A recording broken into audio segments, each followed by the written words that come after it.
Okay, and we are live.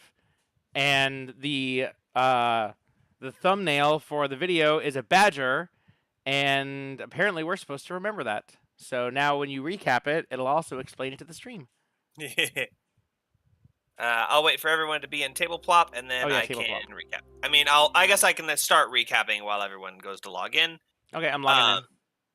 I'll only recap because it's been a couple of weeks since we played, and it's going to be very brief since not very much happened since the last time. You guys did a bunch of stuff. You had those special river rocks. That was kind of your major hook that you had found so far. You took it to a guy, and he told you that you should bring it to the wizard who lives in the tower. You went to the wizard's tower and met a wizard named Burn and a fighter named Rufus. And you talked to them for a little bit, and Burn seemed very interested in the stone, and he kind of dismissed you and was like, thanks for bringing this to my attention. Can I borrow that? I need to show the council. And Kara was like, that's kind of our stone, so if it's going to be shown to anyone, we kind of want to be there. And he was like, oh, fine. Okay, well, you can come with me to the meeting. It's in 4 days. But not just anyone can go to the meeting. It's really just for the village, like, council.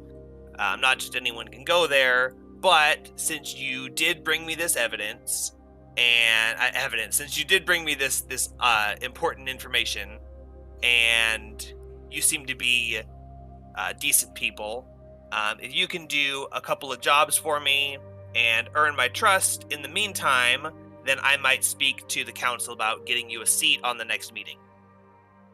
And so he went to do research and finish something he was working on when you interrupted him.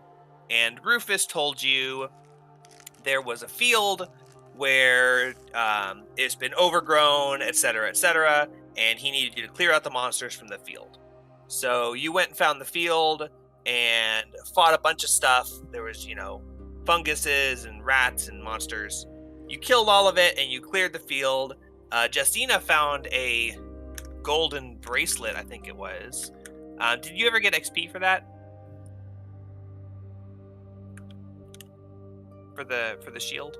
Or for the ring? Oh, for the bracelet? Ring? We got XP for the monsters, I think. So the bracelet, because it's treasure, you should get experience for the value of that treasure, but you haven't. We kind of skipped real quick to ending combat and resting, so you never got a chance to appraise it. But you should get value. You should get experience for the value of that bracelet. So we can do that if I can find Sweet. my spreadsheet. I'm looking at Justina's inventory. Filthy gold chain. Yeah, so it's dirty right now. So right now it's not very much treasure, but once you're able to clean it and appraise it, basically. Yeah, once you're able to clean it and appraise it, then you can count it as treasure and gain experience for it. Cool. Yeah, I don't have a gold cost listed for it, so. So for the experience, I can kind of keep track of it separately until you figure out what you want to do with it. But if you don't decide to assign it to someone, if you don't get a value and assign it to someone, it gets split between the party. So you can give it to someone and say that person gets it, and then they get however much XP it's worth, or you can split it. You have to decide that before. You can't just hold on to treasure and wait for it and build up a bunch of treasure, then dump it all on one person. So you have a little bit of a buffer period to determine who gets that. But if you just sit on it and don't appraise it, I'm going to have to figure out how to do appraisals. I'm not going to do secret experience. Yeah. But I don't want to tell you the value. So maybe, because in original D&D, you didn't get it when you get the treasure, when you get it when you leave the dungeon, basically. Yeah, but in this case, yeah, well, because it was just a battle in a field, so you could have us get the experience when we appraise the value. So if it's gold, we get it as soon as we leave the dungeon. This is just a thought. Right. But if it's an item, we get the experience when we appraise it, because we might appraise it and find out it's worthless, and then it's like, haha, no XP. And I guess one thing you could do is, well, we could either choose who gets the experience, or it could be whoever appraises it gets the experience. But at that point, it's kind of just being semantic. So we could do when you sell it, not just the value of it. Maybe whatever money you get for it. Maybe that would encourage you to actually sell items for more money because it would give you more experience. Turn it into gold. Yeah. Did we actually hand out XP after last battle? Yeah, you should have 150. 150 total XP at this point, or from last battle? Yeah, we only had one battle. Yeah. Yes, but this hasn't been our only battle. Oh, fuck. Did we get XP from that battle? See, I don't remember getting XP from Yes. it. But I Maybe I was I falling marked asleep. mine down. I've got it all marked. How so much let me- XP do you have marked, Willow? 150 XP, and Maybe- the next level is 300. Maybe we got 100 for the first battle and then 50 for the second one. I remember it was small 25 amounts. for the first. 25 for the first. battle. Okay, might yeah, not there have you done XP for that. Might not have done XP for the last one. I feel like we did. I think that you did. If they have 150 on their sheets and I only have 25 on my sheet. Oh, yeah, because we Yeah. have 150. And we're pretty, well, I'm pretty good about updating my sheet, so if Jake said add XP, I definitely would have added it. Yeah, I was falling asleep at the end last time, so. Does it sound like everyone has 150? Yep. Yeah, so I think we had 25 from the first battle because half of them ran away or something, but then we got Yeah. like maybe 125 from the last battle. You defeated everyone in the first battle except for the boss guy who left. You didn't defeat him because he just left you to die. I'd like to four you believe did. that he. If I'd like to believe he eventually succumbed to his wounds and died. he didn't, we saw him. Regardless, if Or he Kara did, did. routing Oh. is not the same as causing to flee is not the same as someone leaving Yeah, I you and know. going, haha, die suckers. I know. You guys got a lot of experience from that last battle, though. It was each of the funguses were worth 50, and then the spider was worth 200. So you got, you guys got a total of 500 experience for that last battle alone, which is 500 divided by 4 is, 100. yeah, 125. 125 each plus the 25. Yeah, so you only had 2 battles. That last one gave you more than. So the first battle was 100 XP, which is 4 enemies, each worth 25 XP, which is like, CR a quarter, I think. And then this battle was a whole bunch of crap, and we almost died, and so we got 500. So, Zach, you should be at 150. Yep. And so the treasure is after we sell it. So we appraise it and then sell it, and then however much gold we sell it for. I think that that for individual items, I don't think for like objects that you have to sell, I don't think we should be allowed to split it up. I think it should be like a bulk. So it's because otherwise we just go, okay, split it evenly. Yeah, I think it's fun because yeah. then we get out of sync. So whenever you guys, once you leave a dungeon and you get to a safe spot, that's what it is. It's supposed to be when you get to your stronghold or whatever. Yeah. Once you have secured the treasure, you decide who gets what treasure. If you decide not to split it, or you're like, you know what, let's just hold on to it for now, everything gets split evenly. So you could potentially get like a giant golden statue and split it evenly across everyone. The golden statue that the No. Hebrews worshipped instead of Jehovah, because I kind of want to keep my chunk of that statue. So no, yeah, the experience will be based on not the value that you get when you sell it. I'm not going to do that. It'll just be the flat value of it. But when you're going to sell it, you can determine how much you. It's starting to sound like a lot of bookkeeping. I'll figure something out. For now, we're going to say individual treasure items. I'm just going to tell you the value of it, and you're going to get the experience for it immediately as soon as you secure it. But 1 item per person. So you can't wait to split it up and sell it. That was a good point. That was how I had it originally started. Well, I'm if just if you don't want to actually do like a whole appraisal thing right now, then you could just say like, okay, you've escaped with the treasure and the gold chain is worth 50 gold, so add 50 experience or whatever. And then I would go, oh, okay, but actually I want to give that to Zach because blah, blah, blah. Yeah, like the only reason I wouldn't want to do that is like, what if it was a magic chain, and by me just telling you, oh, here's its value, you're like, oh, good, it's not a magic chain, so I don't have to care about it. Or I don't know, maybe I can use that as a trick where it's like I tell you the value of it, but actually it's magic, and you didn't figure that out yet, and you sold it even though it's magic. We're not going to 100%. sell anything without me doing the, Yeah. identify ritual on it the night before. I'm sure. Yeah. My Yeah. guess. Okay, I'm not saying that we have to.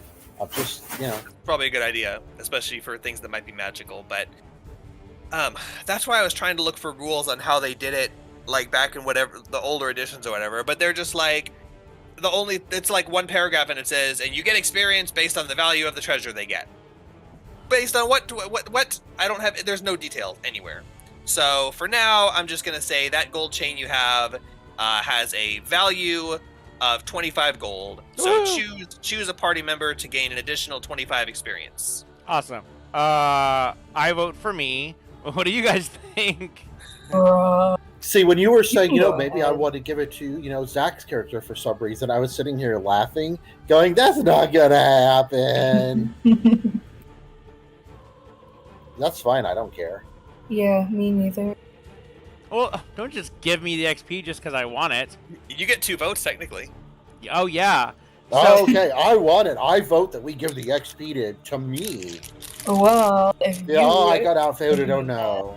I'm Yeah. sorry. I guess I lose. Okay, what does everyone get at the next level? Because so I think that even though Jake said he doesn't want to do this, that's exactly what we should do: is pile treasure under one person until they level Oh my up. god. Now, once that person levels up, then we pile onto the next person. So basically, instead of spreading it evenly so we all level together, we just each person like tries to get to. So basically, we'll have a point where like 3 of us are level 2 and 1 of us is lagging behind. So then any treasure we get, right, like goes to that person. So I think we should take turns. So who is the first I person like that idea. that we want to level? Pantok, when he levels, he gets his magic school. The hell, I don't even know what my magic school is. What do you guys get when you level? I get cunning action, which lets me actually do shit. Ooh, nice. Bomb in combat. Yeah. When does your sneak attack go up? Let me see.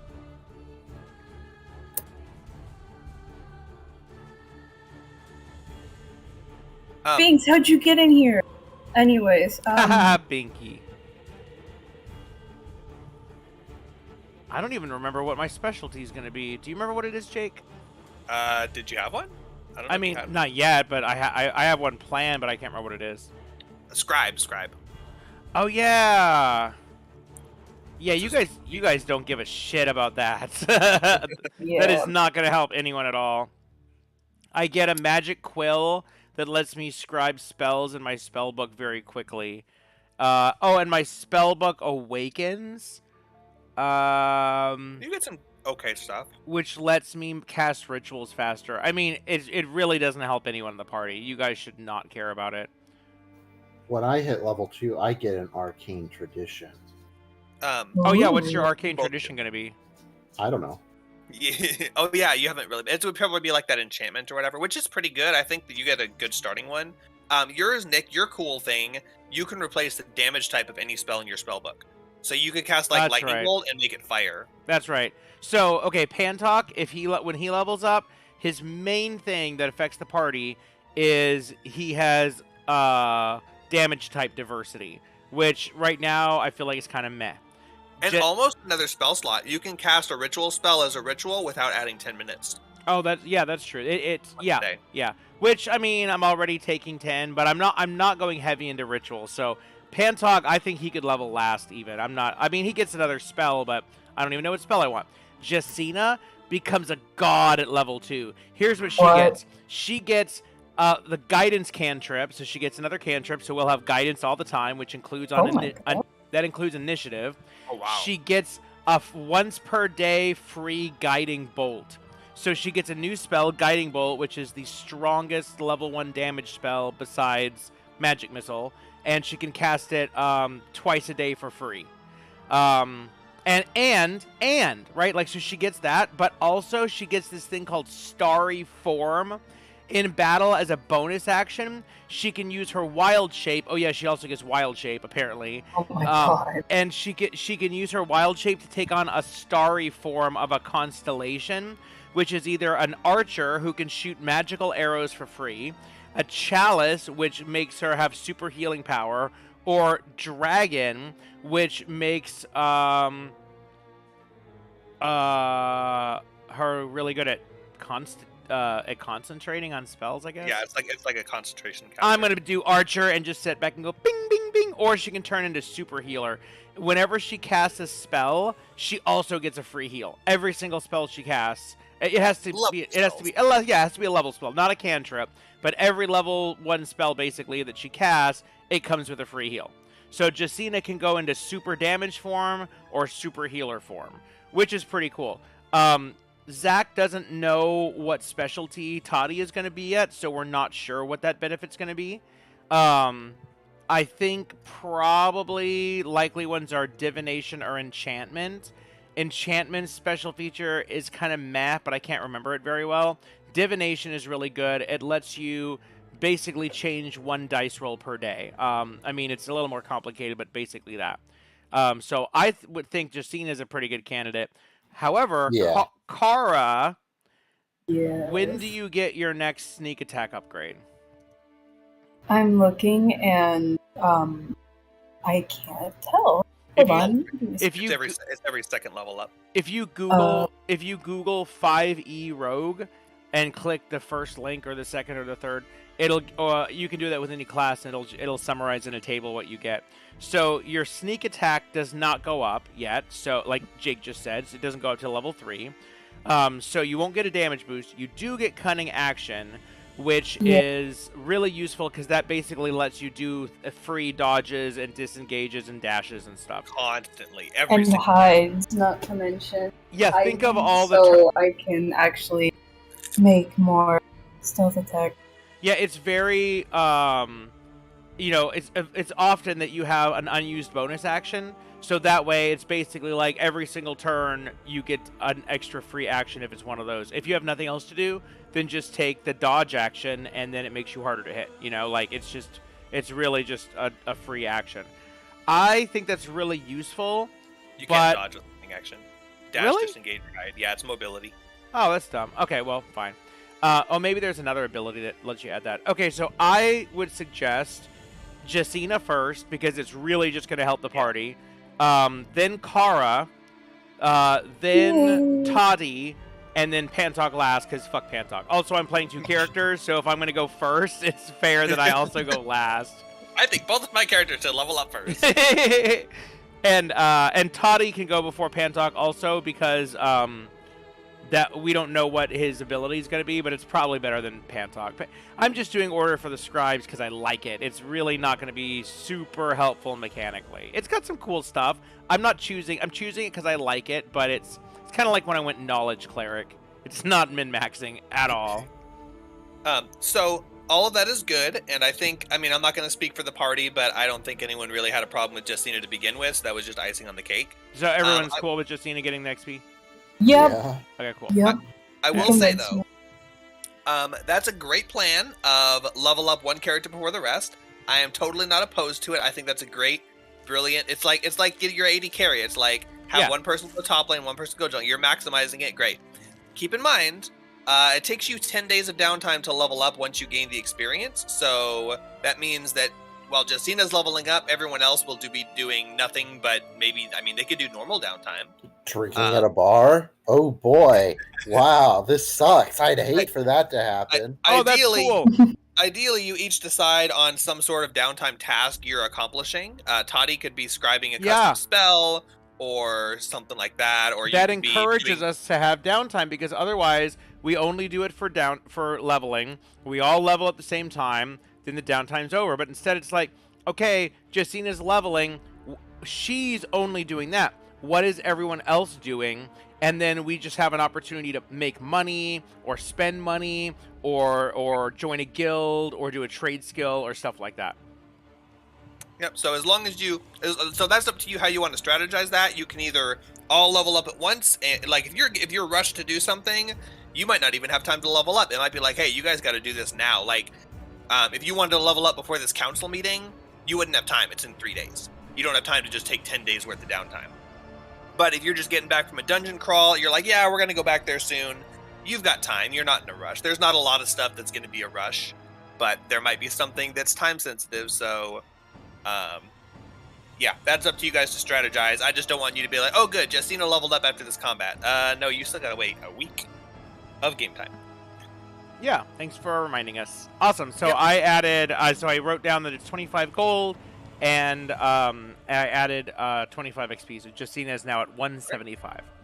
And I will look into how exactly to do the treasure, but those are going to be the basic rules.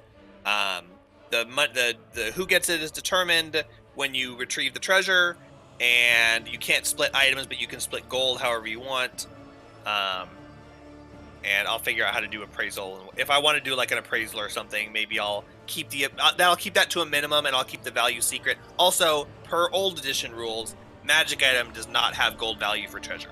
Yeah. It's only for treasure loot. It's like jewelry and artifacts or art objects. So you can still sell magic items for gold, but you don't get the XP value for them. All right, so you had gone through the field and fought a bunch of stuff. Justina found some treasure, very, very rare, by the way. It was like a 1 in 10 chance that you found that Nice. while you were searching, and you guys happened to find all the monsters and the treasure.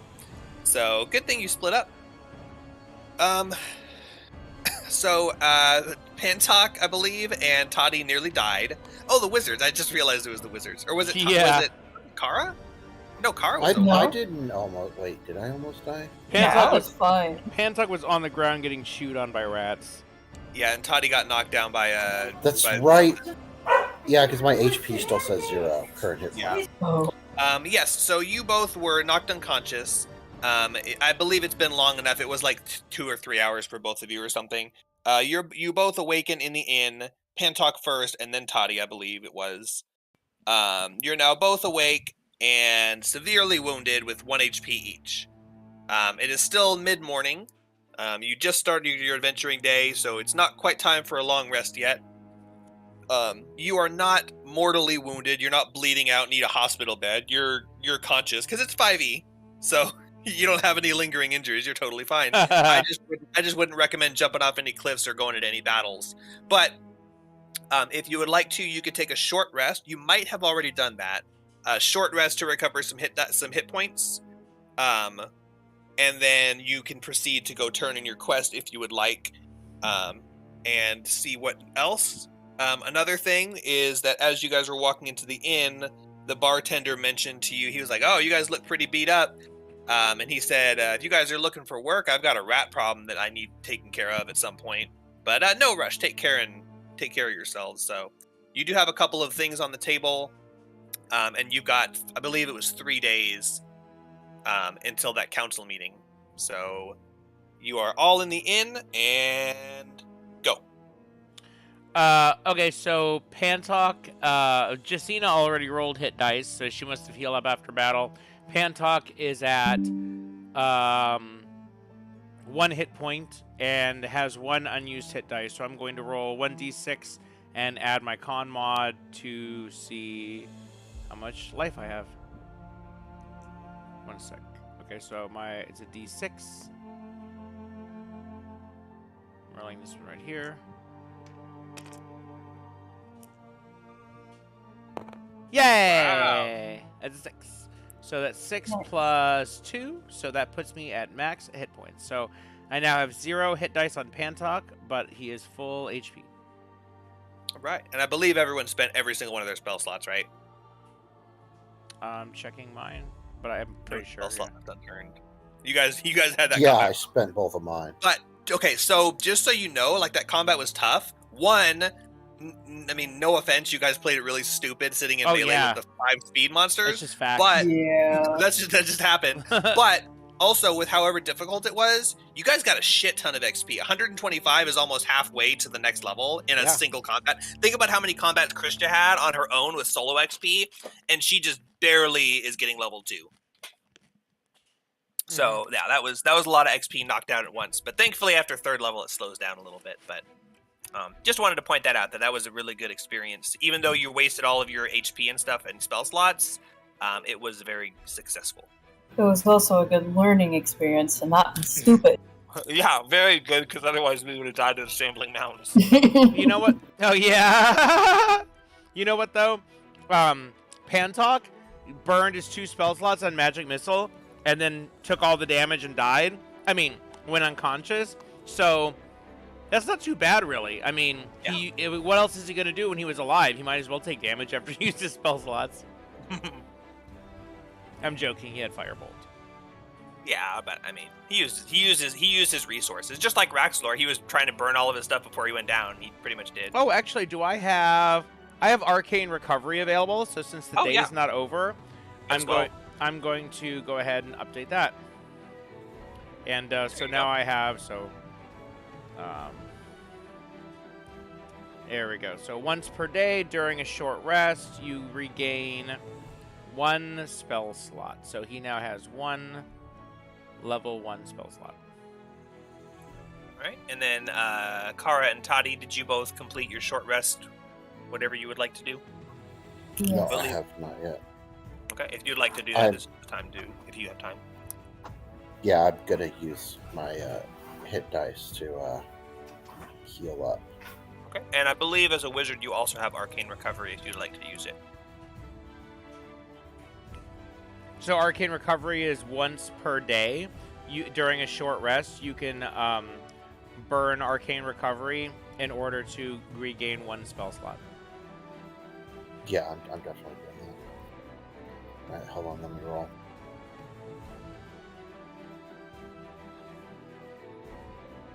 You got all your bad rolls out, but you did it on a d20. Now you got to do the d6. It's plus my con, right? Oh. Yes, add con. Luckily, I have a good con, so I got 4 HP back. And you roll 1. Yeah, and you got a Aw. 6 on. That was his die. You got a 6 on it, and then he got a 1. Uh-huh. I think it was his. It's Him. the same color as him. Yeah, no, it was... Actually, the red ones are mine because I made my D20 bigger. That's right. Okay. They Well, would that's what be- you get for using someone else's They would dice. be green, but they're... They would be green, Shit, I but... totally thought the red were mine. That's my bad. I don't remember which ones were mine. They're all the same. Yeah, it doesn't matter. The reason they're red is because the ones the model I downloaded is orange, so if I tint it anything else, it looks like crap. Yeah. Well, I think I need to re-roll to Because You of know, Reroll, and if I it's a 6, you get use nothing. the... and if it's No, I'm and just if it's- kidding. I'm not going to. If it's a 6, you get it, and if it's anything else, then it's a 0, and then you only get your con mod. No, the opposite. The opposite. You can 6! reroll Look, it. it was a 6! If Oh Zach had my rolled that, he would God. have got 6. Grab that purple die and re-roll it. If it's a 6, you get nothing. And if it's I already anything did other roll than it. I roll it again because that one didn't count. You just screwing around. If it's a 6, you get nothing, not even the 1. Okay, 2. So give yourself 1 more hit point. Whatever hit you is going to hit you for like 7 damage anyway, so it's not going to matter. All right. So, Okay, and then I burn my arcane recovery. So yeah. Hey, that's like EverQuest, where like int casters get meditate before whiz casters, so they actually regen mana faster. Where wizards start off with arcane recovery, but druids don't get something like that until like 2 or 3 or something like that. So she's out of spells and can't cast anymore, but the 2 wizards actually have a little bit of mana. yeah, a little bonus boost, or like a mage and WoW, you get evocation. If we're gonna fight anything, then I'm gonna summon my elemental pet. So. Oh yeah, you have that. You have that 1 backup spell slot in case you need to summon your elemental, and that can get you guys out of a bind. Although, do you have the gems for it? Did I say you have one Son use of of a a gem? bitch. I think I gave you 1 malachite. I think you did, but No, then you can write it down. it doesn't stick around as long as it's alive until it dies. Yeah.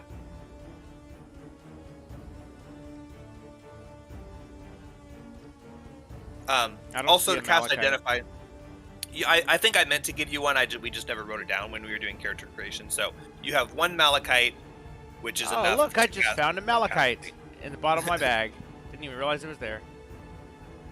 I say it was the spell component you were using while you were experimenting at at your college or whatever. Cool. When you learn the spell, experimenting at college. Yeah, you know Pantuck's doing that. So everyone is rested up and recovered, and you are all gathered in your room. I think did someone buy a room in the inn? Yeah, I'm pretty sure we paid for it too. That was like right at the end, but I think we ran up and paid for it, and I think you did too. Yeah, because I was actually, having trouble with the. Yeah, actually, Justina paid for a room. That way, Justina paid for a room. That way, the 2 unconscious people could heal. Oh no.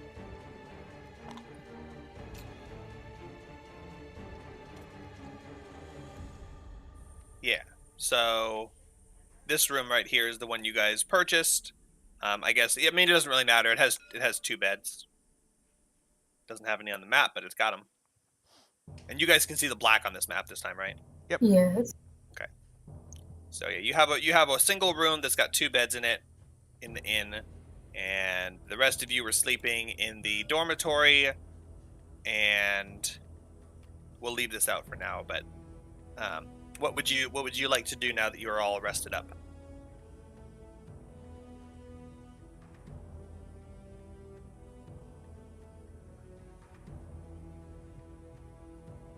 Let's start with Pantok. Oh man, that was really harrowing. I hope that we never do anything like that again.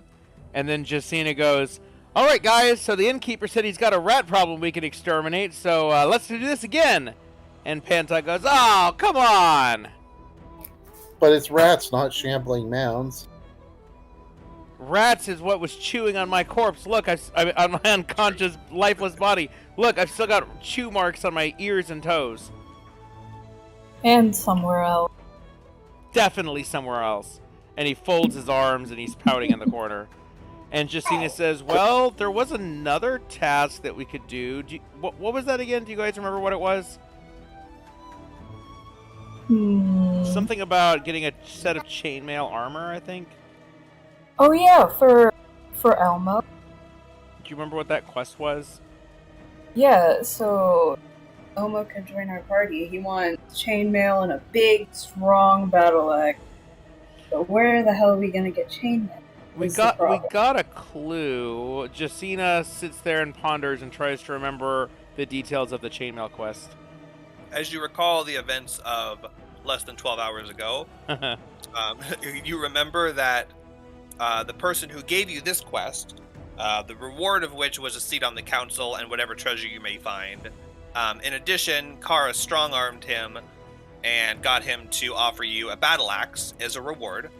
Then as she pushed further, right? Yes.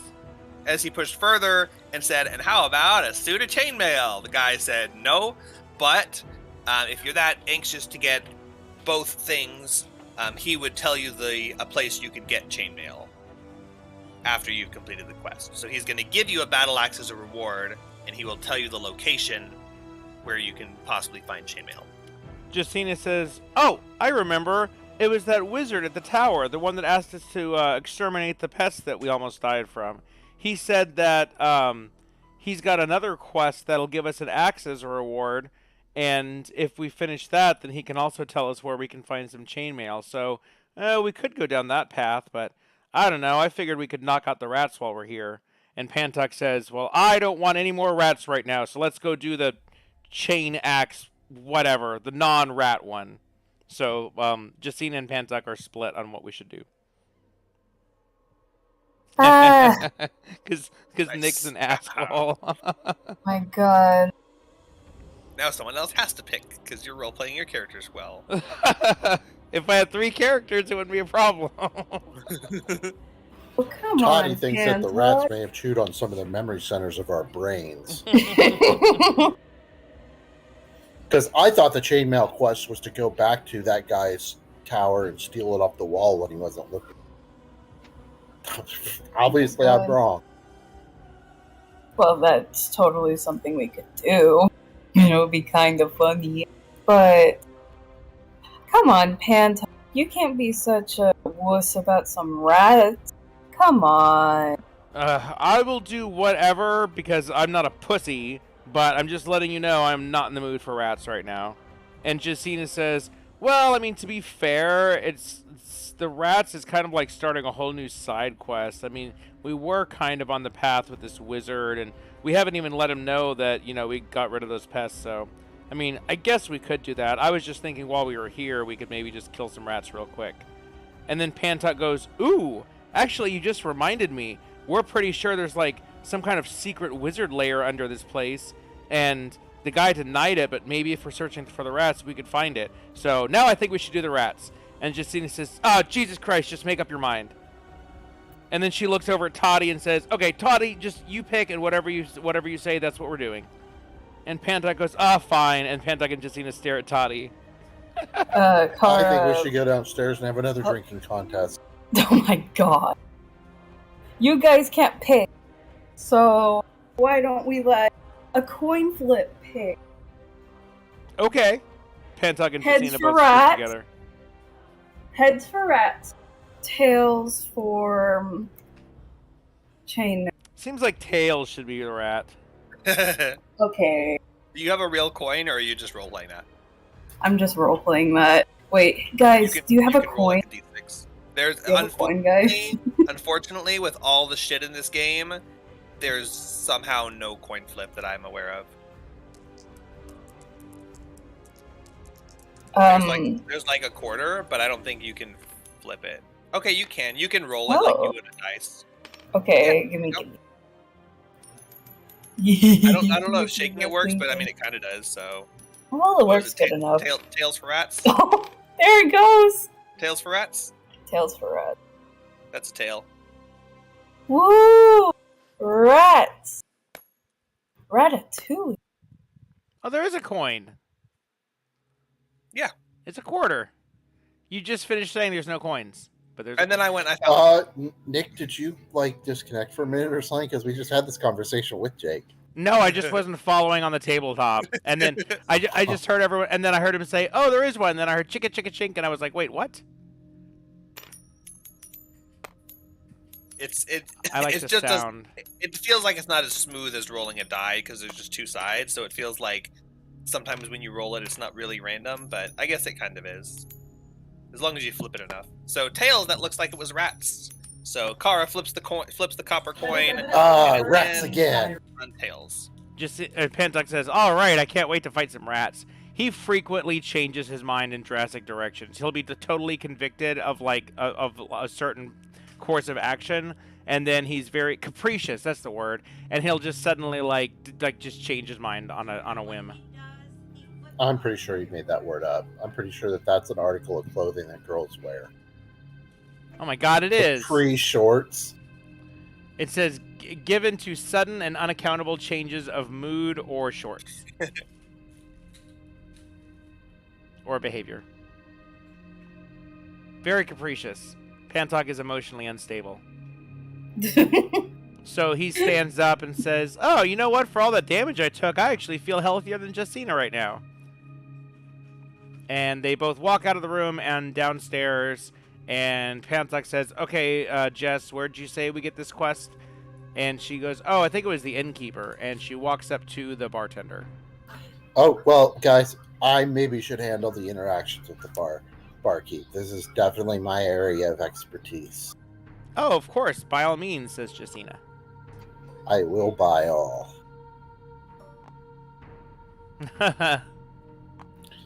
Hi, bartender. Oh, hello there. Feeling all right? I saw you getting dragged up to your room earlier, and not in a good way. Oh, it's always in a good way. What are you talking about? And that's a regular thing. I'll be drug up to my room like that all the time. He says, now then, I'll keep a note of that.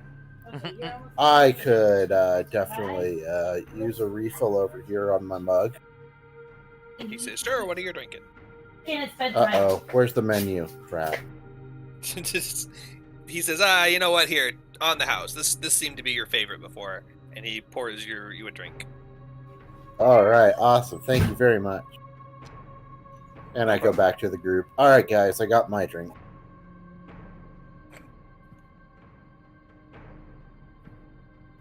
And I take it. party long, stares at you in slow silence. sip, and I just keep on sipping while I look at them without blinking.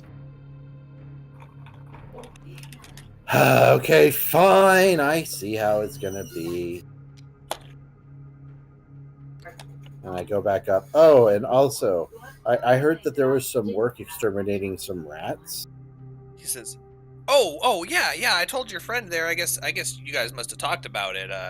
Yeah, no big deal. Just pests get into the basement sometimes, and every once in a while, I gotta go and clear them out. And I mean, I can fight when I need to, but I'm too busy up here. I'm not gonna go getting my hands dirty, swishing some rats. So yeah, I usually just hire adventurers, pay them a couple gold. Takes them like 10-15 minutes usually. There's usually not any big ones. It's more of a chasing them out, patching the holes, just labor work. But What's your spaghetti policy? Huh? What's your spaghetti policy? Oh, you're gonna have to clarify that. I don't got no fancy lawyers around here. Oh, sorry. No. Because on Sunny Philadelphia, when Charlie was exterminating rats, he's walking around with a bag of spaghetti. Oh, spaghetti policy. Yeah, I mean, we don't have any restrictions on bags of spaghetti. Sweet, awesome. Okay, well, have you ever considered exterminating the rats and hiring the adventurers to watch the bar? I take another sip of my drink, and I don't blink. He says, no, I really haven't ever considered that. He rubs his chin and he says, and I don't think I'm going to. I'm good up here. They're not causing too much trouble. I just like to clear them out every once in a while before they get out of hand. All right, well... They seem to come back pretty regularly, so it's not like a big deal, but, it's like weed in the garden. I guess if you want, we could take care of that rat problem for you. He says, "Oh, but you guys, you just came back after a rough morning. I wouldn't ask you to do that right now, unless you're. I mean, if you're itching to get to work, I won't stop you. If you're tied up for money, I could probably give you a couple of gold pieces each if you all want to go down there. Heck, I'd even round it up to 10. That sounds like a plan. All right, I'll go back and tell my group, and then we'll get on our way and we'll go get rid of some rats. Sounds good. Meet me back here when you're ready." I come back and I tell the group that, yep, he said he'll give us 10 gold each. Wait, no, 10 gold total. Total? To exterminate the rats downstairs. Okay. That's only like 2 or 3 gold a person. I don't know if that's worth it. Yeah. That's Justina. Yeah, you're probably right. It's probably not worth it. We don't want to go looking for that wizard painting with the room for the thing at all, Panta. He goes, 2 gold. I don't know. Unless everyone else really wants to go squishing rats for a couple of gold. Let's say we just go back to the wizard tower. Yeah, I'm fine with that. Seems like we're getting a little underpaid here. Yeah, I thought they were going to give us something better than that. 2 gold, like, I could get that a lot of ways. Yeah, Justina looks at him and she's like, yeah, I bet you can. No, I know you can. And he goes, hey, it's for weed money. It's worth it. Actual funny story. That's how we met. Oh, wait. Wait, who was that? Oh, that was Bob Saget in Dirty Work. No, not Dirty Work. Bob Saget in... what's that? It's a stoner movie with Dave Chappelle in the 90s. We should watch it. And one of the guys gets sent to rehab for weed. And they're going around, they're like, okay, and what about you? What's your addiction? He's like, oh, I'm addicted to weed. And Bob Saget stands up and goes, what the fuck? You can't be addicted to weed. And he's like, well, yeah, I am addicted to weed. And he goes, bullshit. You know what's an addiction? Cocaine. All right? Have you ever sucked some dick for weed? Hell no. I suck dick for cocaine all the time, or something like that. And he's like, no, yeah, I guess that's a good point. I've never sucked dick for weed. I guess it's really not that much of an addiction. If I run out of weed, then I'm just kind of sad. I'm not out there sucking dick to get some. Oh, how in the hell did Bob Saget get to be the main guy on on a Full House. It's an interesting story for another No, time. I know, but it's like Actually, I don't even remember. even he, when they called him up and asked him to come try out specifically, and they were even going to reshoot the first episode, was like, "What the hell? Why are they asking me to be on this family show?" Half Baked. You remember Half Baked? Never saw it. Hilarious 90s stoner movie. It's got Dave Chappelle and these like 4 other stoner actors, and it's just got a whole bunch of really good weed jokes in it. My name is Thurgood. So as your party finishes up their rousing conversation, Sending the I'm link. here today because I'm addicted. So if we all decided then we're going to go to Marijuana. Wizard Shower, we're not going to do the rats because then I should probably go and let him know. Marijuana? Man, this Yeah. is some bullshit. Marijuana is not a drug. Or you could I used to like suck ask dick for him coke. for I seen more. You know, you could try Now that's an convincing addiction, him man. to You ever get suck some some more. dick for marijuana? 2 gold a person. It's kind of No. cringe. No, I can't say I have. Kind of I didn't upsetting. Hurts my soul. Man. I go up to the bartender.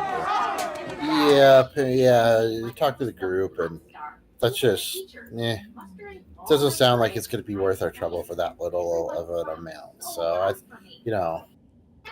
unless you're willing to pay more, it sounds like we're going to go and do something else.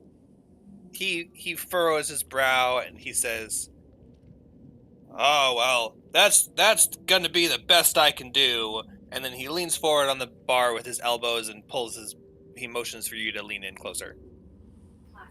And I lean in closer. He whispers and he said, "There's not very many people in the bar. It's kind of early morning, but there's a couple of people around sipping on drinks, and there's not like any music or anything going. It's just kind of quiet in here." And he whispers and he says, "Listen, I can't go around paying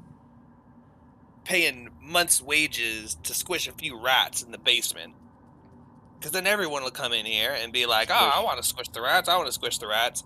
But it has been a while since someone squished my rats, and I'll be honest, they're getting a little bit out of control.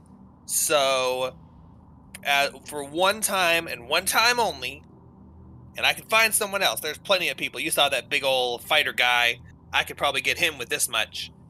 I'd be willing to give you," he counts on his fingers, he says, 5 gold each. That's 20 gold. And if there's anything in those nests that doesn't belong to me, you can keep it. And that's my 5 block. Pantok pops up from behind the bar, or in front of the bar, and says, "Well, take it," and he slams his hand on the counter. Kara jumps up and down and goes, "Woohoo! 5 pieces! 5 little pieces." Justina looks over and sees that a little Pantok is gone. He looks a little nervous that maybe other people might have heard him, and he goes, "Keep it down, keep it down." "Alrighty, well," and he says in a louder voice, "Alrighty, well, I'm glad you changed your mind and decided to be reasonable and take a good offer when you see it. Now, come back here when you're ready, and I'll show you down to the basement. It's in the kitchen." You know, I kind of feel like if they put some holes in the ground above the rat nest, they could actually get people to pay to whack them and call it Whack-A-Rat. Throw in a little music and, and some snide comments from the peanut gallery, and that could be kind of fun. But anyways, so all right, guys, I guess so 5 gold each. Oh, Pantok wants to ask the barkeep. He says, "Listen, my methods for exterminating pests tend to be a little unorthodox. I just wanted to check and make sure it's not a problem with you if I did any sort of small-scale, minor elemental summoning. Don't worry, it's totally obedient to my every whim, so it won't cause any damage." He raises an eyebrow at you and says, "Conjuring elementals? That's a little bit, don't you think? Like conjuring them for your own, like, I mean, it hasn't. They're not exactly known for being well behaved and under control. I always get their consent, and this is a special spell that I customized myself. It will stay entirely under my control. None of this breaking concentration, and it starts going hog wild, setting things on fire. Okay, if it makes you more comfortable, I won't even summon a fire elemental. I'll summon like air. Air is pretty harmless, right? He shakes his head in not disbelief, but like not frustration, just a mixture of disbelief and frustration. And he says, I mean, if you really want to, I'm not going to stop you as long as you promise that it's not going to cause any damage to my bar, and which you know it won't. He doesn't. And you're totally liable for any damages that happen because of it, of course. But don't worry, Pantok will be willing to pay for it out of his ass. He says, but I will tell you though that I think you're kind of over exaggerating this problem a little bit. I mean, you're welcome to use your elemental servant to do it if you do your dirty work if you want to, but you four are more than capable of handling it yourselves. But if you think that's, I mean, I've seen wizards. I once saw a wizard wipe his own ass with his familiar because he left the toilet paper downstairs. So, I mean, I won't stop your eccentricities, but. Pantok's gonna say, yeah, you'd think that a little pile of rats wouldn't be a big deal for a wizard as mighty as me, but you'd be surprised. Great. Yeah. So I'll take care of that, and don't worry, I'll keep it on the down low.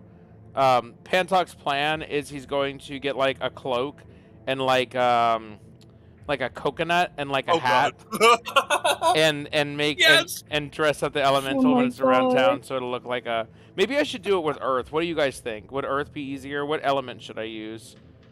Well, earth can like totally tunnel through the ground, which is like kind of cool in my opinion, and also I'm biased because I've used an earth elemental before. That's so true. I say so. Your thing totally can tunnel through the ground, by the way. It's not part of its stat block, but yeah, Earth Elemental can definitely. Probably like a 5 burrow speed because it's not a full elemental. But shit. It Okay. it can definitely do that. Alright, so yeah, and actually, if I do that, I don't even have to fuck with, like, I can literally, it'll just be like a small child. I'll be like, oh yeah, this is my friend, he's a hobbit. People wouldn't even be able to tell. Okay, so Pantok says, alright, well, hey guys, this is going to take me just a few minutes. I'm going to go upstairs and summon my pet. Good luck. Thanks. And he goes upstairs and spends the next minute summoning. All right. After a minute, your spell is complete. You you conjure the arcane words, and you hold your malachite aloft, and the gem shatters into pieces as the dirt forms in the air. Because the actual conjure elemental spells, you actually have to target a section of dirt or fire or water. But with this spell, you're actually conjuring it like straight from the plane. So the gem is just the conduit for summoning it. So it like shatters as a mini portal to the plane of earth opens for a second, and an earth elemental. You know how you see in like those cartoons how it like collapses in on itself? Mm-hmm. That happens, but in reverse. It like goes raw and forms, and then as soon as it forms and its arms appear, golden shackles snap onto both of his wrists with a clang, and it stands there and says, it says telepathically to you, but it can't actually speak telepathically. It just, this is the message that you get as it's like the ding, that like a microwave, like the completion. It says, "What are your orders, master?" And it says, and Pantok says, hello, welcome again, friend. It's been a while. Hey, listen, I think we're gonna have to squish some rats, but we need to keep it on the low since this city is a little bit stuck up when it comes to inner planes stuff.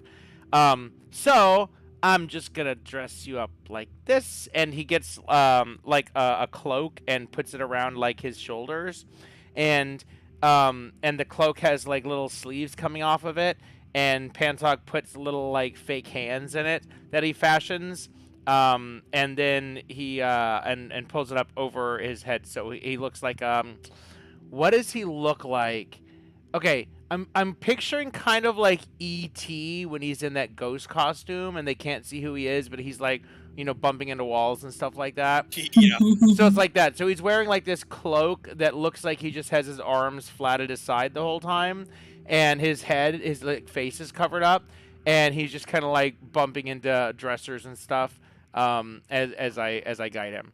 I'm putting down his stats. He has 16 hit points and 14 armor class. What should I name him? Oh, it's random because it's an earth elemental. Oh, Joban, Gobaner, Yep. Jobtic, Joban McCreary. Jabartic. Should it be He says- Joban? He says, "My name is Joban. I will do your bidding." You can call him whatever you want. Joban But that's McCrary. That's his elemental name. All right, Joban, and let's go downstairs, and I'll introduce you to your new family. And I walk downstairs with my little kid. Wow! What is that? And if you look really close, you can see there's no feet, and the the cloak is like just barely not touching the ground. Yeah, he waddles down the stairs, and as his feet hit the ground with thumps, little puddles of dirt appear. But because they're like magically conjured elemental dirt, as soon as they're not attached to him, they kind of vanish. So it's like when you spray like a can of air on the ground, like upside down, and it appears, and then it like vanishes. Like it just turns into wisps of nothing and disappears. But he definitely leaves muddy footprints as he's walking through the bar. Awesome. I go, guys. This is my son, Joban McCrary. Whoa! Kara like goes up to him and is kind of like face to face, and he like looks him up and down. And he's like, "Wow, that's pretty cool." He stares straight off into space unless commanded otherwise. I issue a telepathic command to him, and the dirt on his face changes shape and is a duplicate of Kara. It's like she's looking into a mirror made off of that block of pins. You know, you push your hand or your face on it. It's like that, and like as he moves, as Kara moves, the earth shifts, so it's like a living mirror. Kara like checks himself out. He like turns around and spins around and flails his arms. He goes, "That's wicked!" And then he backs up. Pantuck goes, Nice. "Yeah, it's pretty cool." Nice. And Justina goes, well, anyway, Pantuck, if you're done sucking your own dick, I think we should get moving. And he goes, I don't need to. I have an earth elemental. Ew! Don't do that to the child! And Pantuck says, oh, you're right. Okay, let's just say he's a little person. We'll say he's my cousin. Wow. Cousin? That's bad! It's like a I'm not By gonna say it's marriage, worse, cousin by but marriage. it's I'm just telling people, cousin by marriage. And also, that's just what I'm telling people. It's actually an elemental spirit that I summoned from the inner planes that's taking the form of some really pretty lips.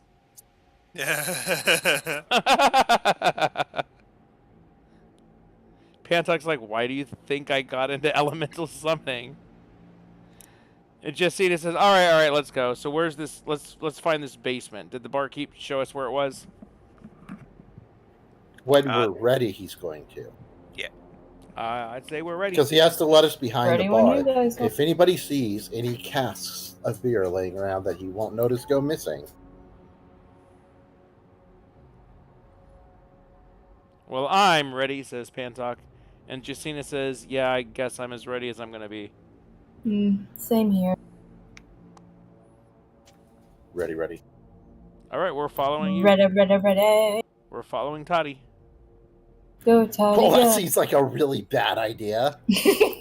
You made the deal, and you said that he said to let us know when he's ready. So we said we're ready. All right, we are totally ready to go club us some rats. Are you saying that to him? Yes, to the bartender. Sorry. Okay, no problem. So you walk up to the bartender and say that, and he goes, all right, well, when you're ready, if you're ready, then come on back here into the kitchen. And he hands you a long brass key and says, this will unlock the storage room where the rats are usually nesting. And I'll show you down there, but don't go looking around too much. I wouldn't want you to hurt yourself on any loose nails or anything like that. And he That's right. Tetanus shots haven't been invented yet. That could be bad. He sets the key on the table and then waits in the doorway for you and the party to gather. All All right, guys, I got the key. We're going behind the bar. Let's go club us some rats. I say that to the party. Yippee! Pantog is definitely going to be spending all of his attention looking for anything that looks like any secret passages. Naturally. Oh, and he warned us about nails, loose nails, and things like that, so we should be careful so we don't accidentally snag them and hurt ourselves or discover that they're secret passages. Oh, nails can't hurt a lizard's feet. Why, indeed they can, but Kara is not going to believe that.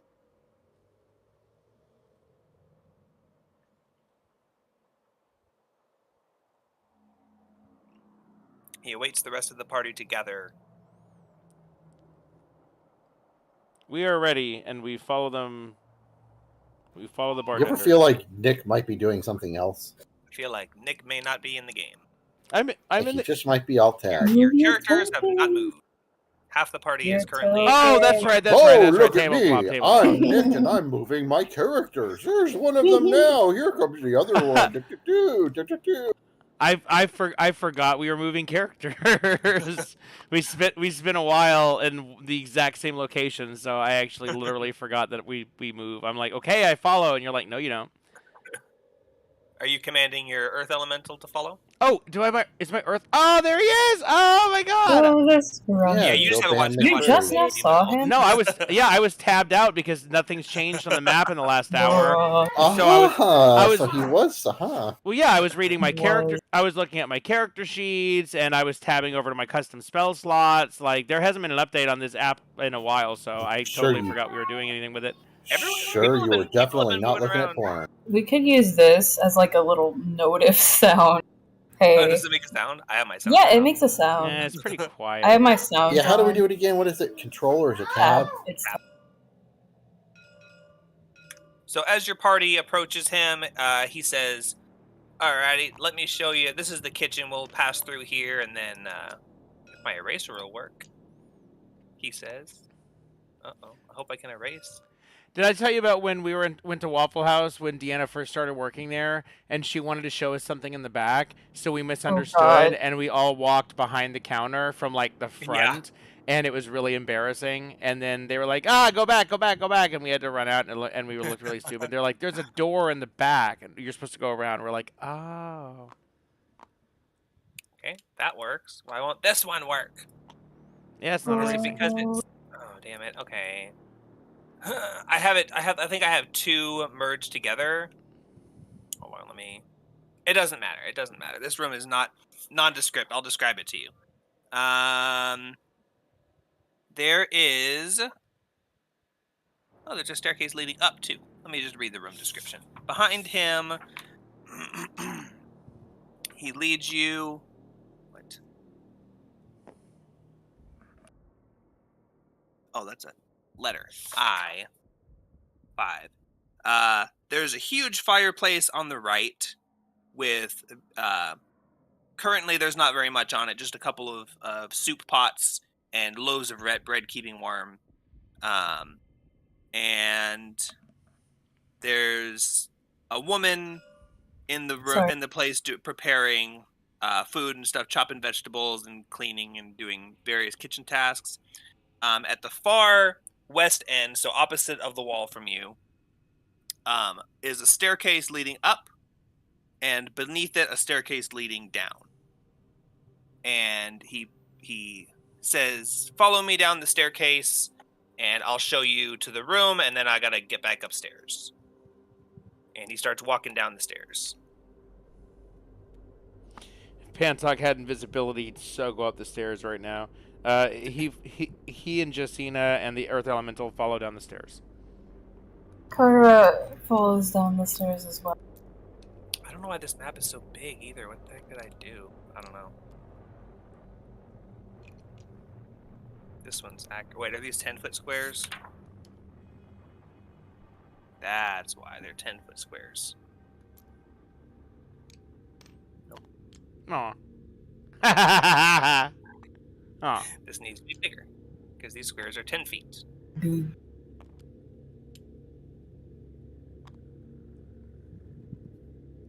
That's about right. And I'm going to put it over here because there's more space.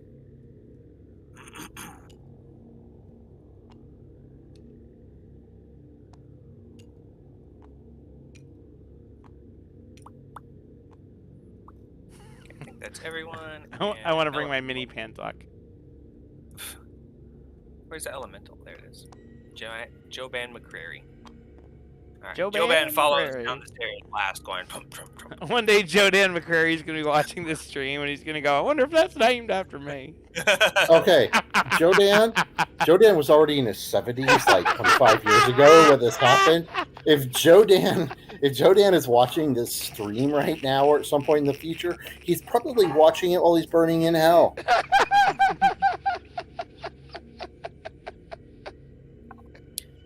So he leads you down into a musty, fairly dark cellar. There's not really any lights. There's one single torch burning on this wall right here. The rest of the cellar is dark, but there is a hallway that goes off forward into the darkness, and there's a door directly in front of you. I don't know what this is. I think this is probably the bottom of the furnace. Let me look.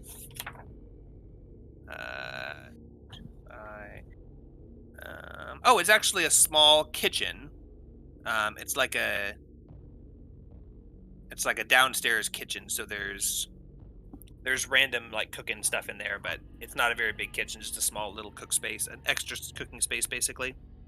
And in front of that, there's a door, and he says, "All right, and that door right there, that's where the key goes, and that's just like a dry food cellar. So it's got potatoes and cheeses and things like that. Cheez-Its? Cheez-Its. Cheez-Its. It's Cheez-Its. White cheddar Cheez-Its? Oh my god, babe, we need to get white cheddar Cheez-Its. I haven't had them with Frank's in a while. He says that's the room where we keep most of our foodstuffs and a couple barrels of cheaper wines and beers, but mostly food, so that's usually where the rats tend to go.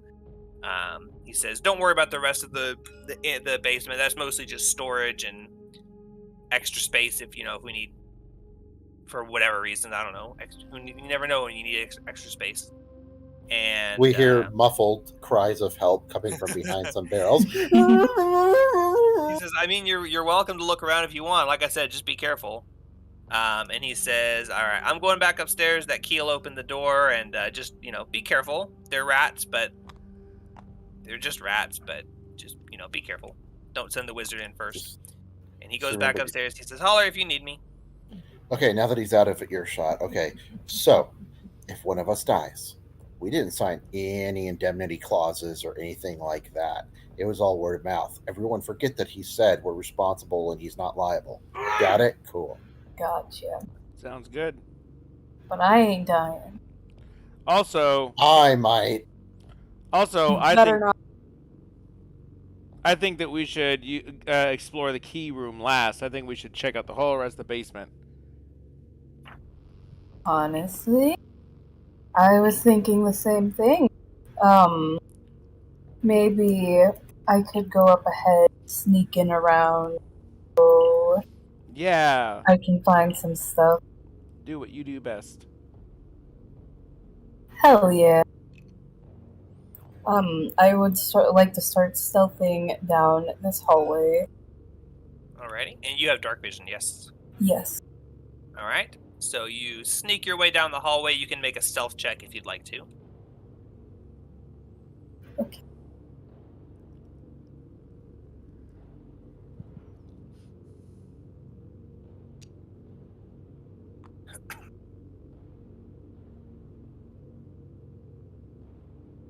$15 on stealth check. Alright, so you quietly tippy-tap down the echoey hallway, and you reach the end, and you see on either wall to the sides of you, there's another door here and here, which look like they probably just lead into the same rooms as the other doors. In addition, this is a large open cellar room. There's various old furniture and unused items in here. Crates, hogsheads, I don't know if that's a thing, barrels, rusty tools, an old wheelbarrow, and other miscellany. There's a type of cheese called hogshead. Yeah, I mean, it might be literal hogsheads, I don't know. Very possible. There's also a large supply of cordwood stacked to either hand just at the entry, so as to assure plenty of dry fuel for the many fireplaces of the hostel. So there's a pile of firewood over here, a pile of firewood over here, various furniture and stuff around the room, nothing really of interest. At the far end of the room, there are 3 giant casks up against the wall. Like alcohol casks. They're probably, 8 or 9 feet tall. On the leg, with a little spigot on them. Yeah. And that is all for that. And then up here, this little square thing, you see, it's a shaft that leads upstairs, and there's piles of ashes and mostly burned coals and charred wood in there. It looks like it's kind of the ash pit where the fireplace drops into. Ugh, it's probably pretty gross. I want to go over there. Still sneaking, of course, but being quiet. And I want to, kind of sort through the soot. Maybe there's something in there. I just have an intuition about it. All right. There are lots of chunky pieces of wood and unburned stuff and scraps of food that are mostly charred, and it looks like it hasn't been cleaned out for a while. You can make a perception check to dig through it.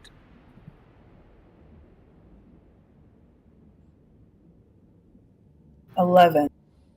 So you're sitting here digging through the remains, and you're grabbing chunks of ash and breaking them apart and feeling through them, seeing if there's anything of value. You come across a couple of things that feel like they might be useful, but as you scrape the dust off of them, you realize they're just like old charred bones and things like that.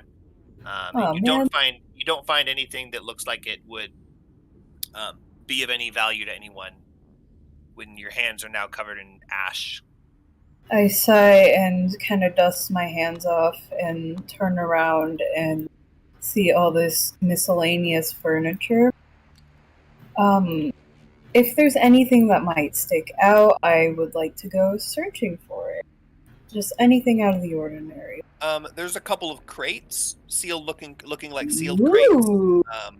Other than that, though, there's nothing that looks like it stands out. The crates and the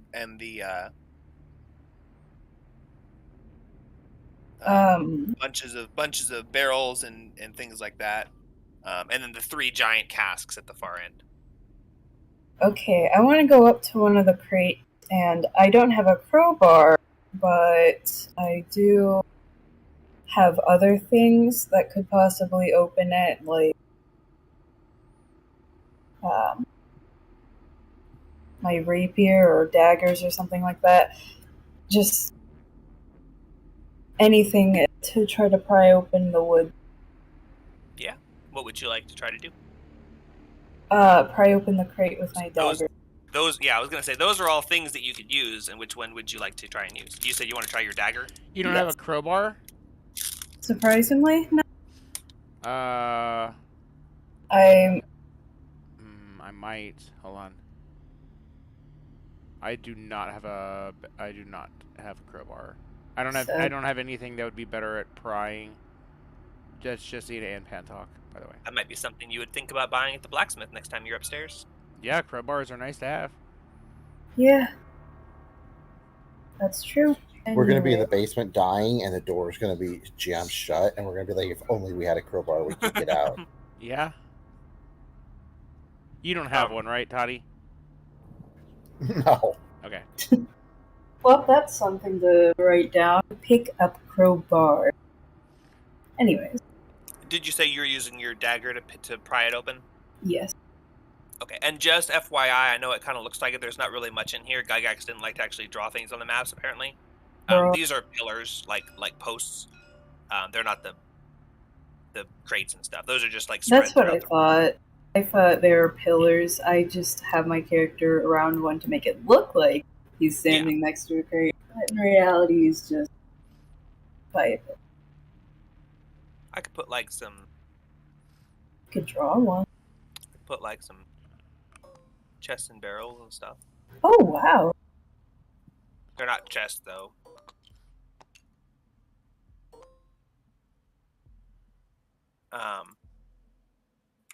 So you reached your. Wish I could rotate these.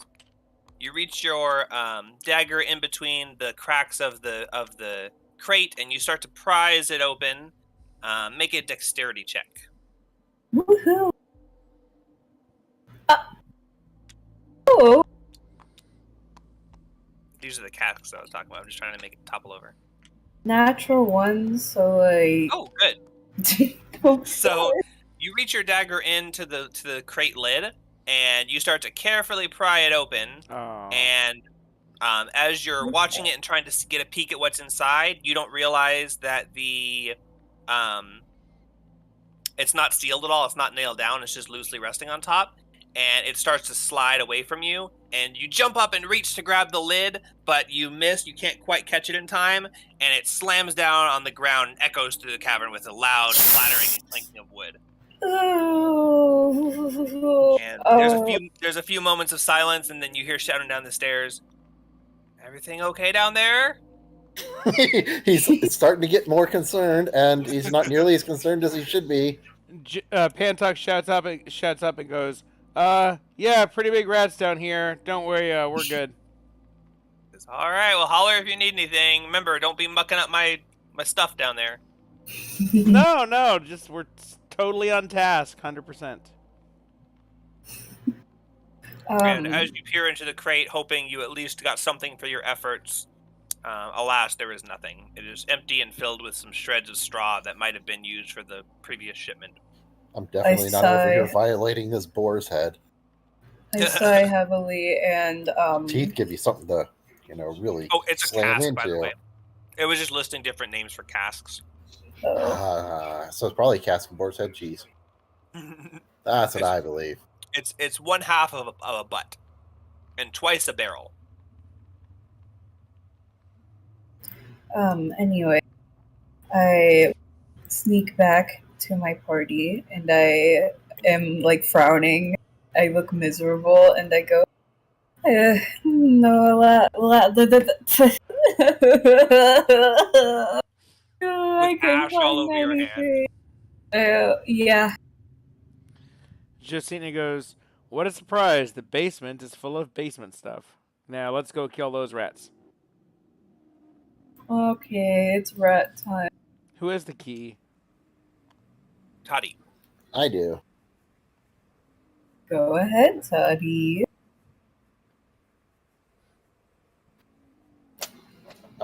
Where was the first key supposed to be used at again? That door? Yep. Yes. Oh, sorry, I was trying to click it. I was hitting the wrong button. And I decide to use the key. Ooh, daring. You put the brass key in, and it feels like it's been freshly oiled and well used. And There's a joke in there somewhere. you turn the key, and the door unlocks, and you can swing it open freely if you choose to do so. And with a nice breezy swing, there's no creaking or anything, a nice well-oiled door, you see a room before you.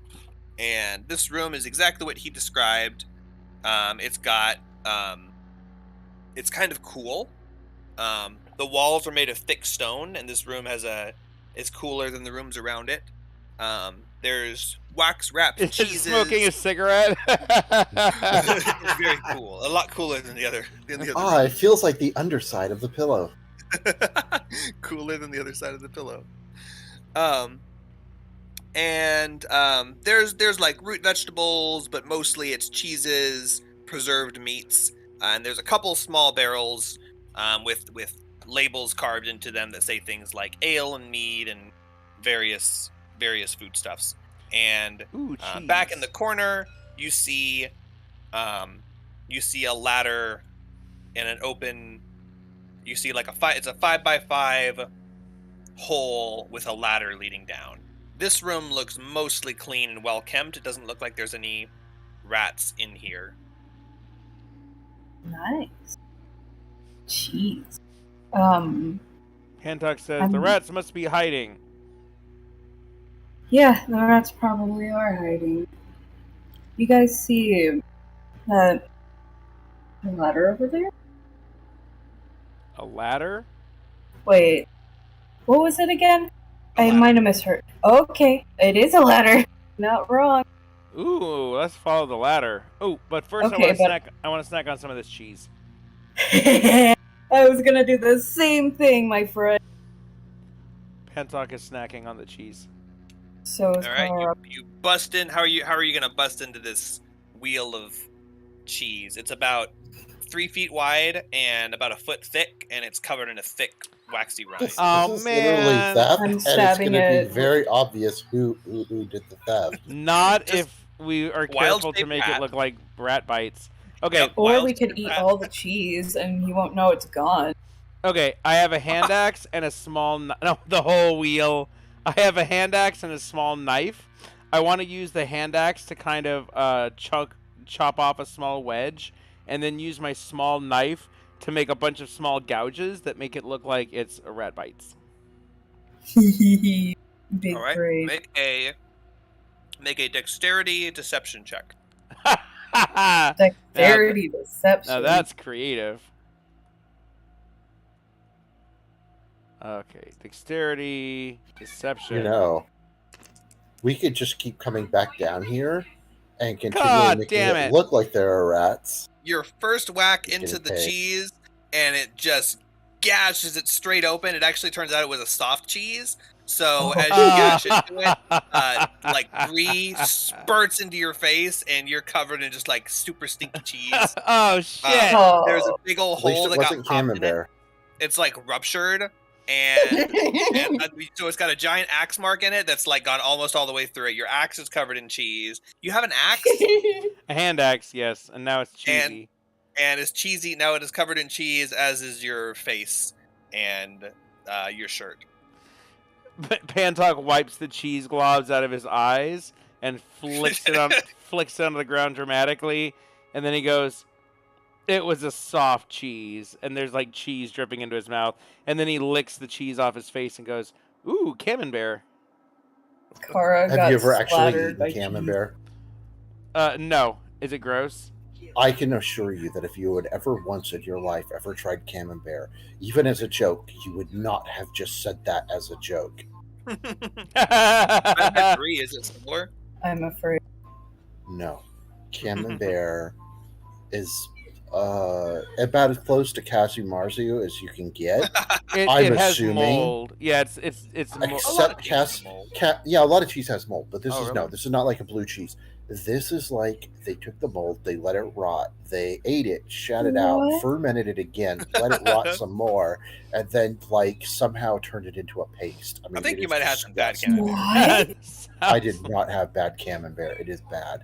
It is really gross. I have not had Camembert, but when I Google it, it does say that it's a more pungent brie. So brie is like Oh, smooth, yeah. but Camembert has a strong. But Okay, and there's brie a is pretty strong. there's a cheese called Saint Marcelin, which smells like poop. Ew. Probably some people tastes are into better that. than Camembert. Which cheese smells like? But when I do Camembert cheese taste, it comes up with that and a search for what cheese smells like poop. And I'll be honest with you. I'm not even surprised that those two are related on the search engine. I would be willing to bet you that Casa Marzu tastes better than Camembert, despite Probably. the whole maggots in it and the grossness of it. Yeah, maggots don't necessarily make it smellier. They Okay. just Casa I Marzu is actually like illegal in most places because only you because have of the to- maggots. but the Only thing because is of maggots. the difference between the cheese being bad enough to kill you and not bad enough to kill you are whether the maggots are still alive or not. They use clean maggots. Maggots are safe to eat. The Oh problem is my that if you God. use, they normally just like set it on a windowsill and let whatever maggots that have been walking, whatever flies have been walking around and poop. But they actually use like laboratory grown flies to infest it, so it's actually mostly safe and I'm clean. gonna. I'm pretty sure that if you're getting authentic Casa Marzu from, like the people who make it in the place where it's illegal, they're not using like lab flies. No, but there. I mean, I saw it on. It was like I don't remember what show. It was one of those weird shows, but like Yeah. a 1,000 Ways to Die or something. But Okay, so Uh, Camembert apparently has an ammonia taste as well. Yes. Oh my ammonia- god, that is it. It is. It's Ammonia very is a ammonia-y. waste product created by the decomposition of nitrogen-containing proteins and the cheese and on its surface. Okay. What? Yes, the it does have a very strong ammonia chain. The process is natural, and while in balance with the well-developed aroma and flavor of a properly ripened cheese, it's not unpleasant. But debatable. All right, so that squirts in your eye, and what did you do afterwards? I'm trying to wipe the cheese off my axe. It's kind of got a really greasy, thick texture, so you wipe it off, but there's a film left on it. It's still usable, but it's definitely cheesy. Yeah, I'll have to fix this later. You're gonna need to scrub it or something. I'm more concerned with my clothes, but the yellow of the cheese does go with the green of my robe. So. Yep. Okay, so Justina says, "All right, I'm going down the ladder." And Pantok says, "Wait, I need to search around and see if there's any ratties in here." And he's gonna search the room for any ratties. All right, make a perception check. 19 plus. Ugh. What's the point? I got a 19. You search around the room. 23. You search around the room and inspect the crates and lift them up and look on the bottom and look for any holes. You don't really see any signs of heavy rat infestation in this room specifically.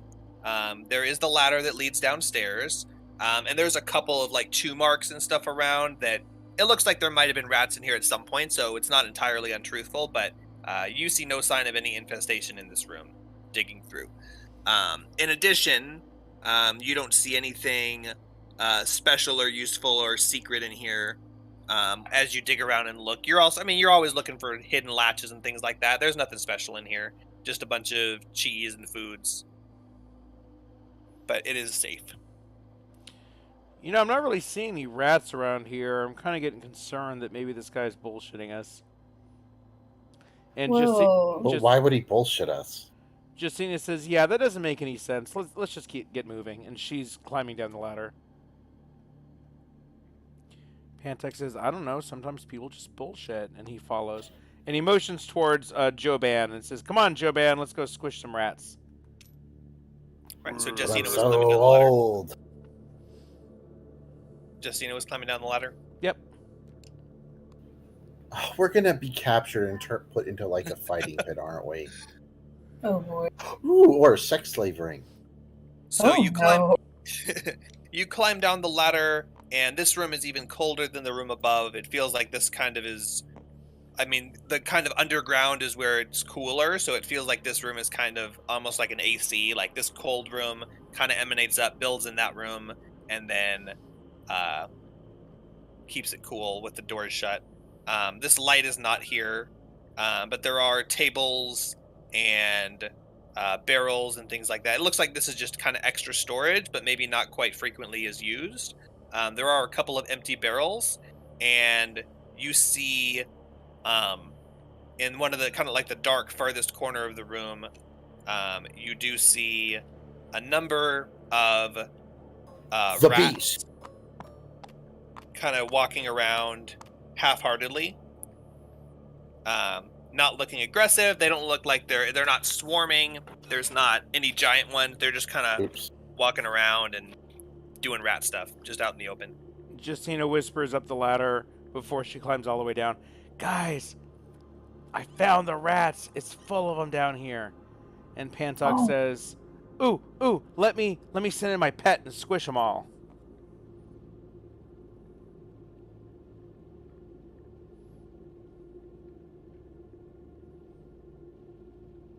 He says that.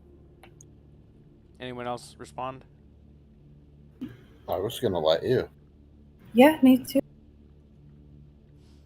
Those I mean, you weren't asking; you were declaring what you were doing. I didn't think, that unless I just disagreed with it, I wasn't gonna say anything. Justina says, well, okay, but I think we should probably help him out." And Pantok says, "Oh, yeah, sure." So we're going to go down Pantok and his Earth Elemental. So Go does down next. Justina step off the side of the ladder, and then the Earth Elemental comes down, then Pantok? Yes. Okay. You are all three now down. The Earth Elemental kind of awkwardly climbs the ladder. You don't think he's going to be very good at climbing ladders in the future, but he is able to kind of slowly shamble his way down carefully. Hey, we're gonna have to use a block and tackle to get him back up. He can climb up and down, it seems. He's just not very mobile. So Yeah. it's not like you guys can just move straight up it without any. I think its climbing speed is difficult terrain, half speed. Yeah. He's like an 8th speed or something like that. So he's just not he doesn't got the right configuration of limbs or something. Also, he's small. Ableist. All right, everyone but Toddy climbs down the ladder into the basement. Oh, I'm climbing down too. I'm sorry. I didn't Okay. actually actively declare it. I was just describing what happens since no one else was saying what they were doing. well, Nick was, but then he was waiting. So everyone is now down in the room. Toddy is kind of hanging on the ladder. Everyone's up against the back wall. And you see these rats, and they're just kind of meandering around this area doing rat stuff. They don't really seem to take any notice of you at all. Some of them are walking behind the barrels, coming out. They just kind of look like it's like a little rat village. It's like the on that one Alien show that I haven't actually watched very much of yet, where it's like the people in the walls. Oh my They're god. just like just Solar kind of meandering opposite. around. Do what? Solar opposite. Yeah. I've only watched Oh. like half the first episode because I couldn't get into it, but yeah, I'm assuming that's what it's like. Oh my God, Yeah. it's That's so good. exactly what the wall is like. That's all they do is they just kind of meander around. Yep. There's no subplots or violence or anything whatsoever. But yeah, the rats are just So- walking around there. But here's the rats. You found them. Okay, I command my Earth Elemental to go in, and I say, "Squish all the rats." And he walks over and starts trying to stomp on the rats. All right, he starts squishing rats, and as he squishes them, they kind of pop like gushers. And he squishes one, and it goes pop and squishes. And then he steps on another one, pop, and it squishes. And he's kind of giggling and laughing. He seems to be enjoying it. Pop, pop, pop, and he's mostly cleared all the rats out. And then the rest of the rats just kind of vanish. And then as the last of the rats vanish, you realize there's no blood or guts or anything left around. It's just all kind of gone. And Oh you Christ! see Oh where my the God. creatures were fades into nothingness, and kind of a black void surrounds this horrifying looking creature with a rat head. And it says, Oh, "Oh, hello. hello. I'm terribly sorry. You see, this happens quite frequently.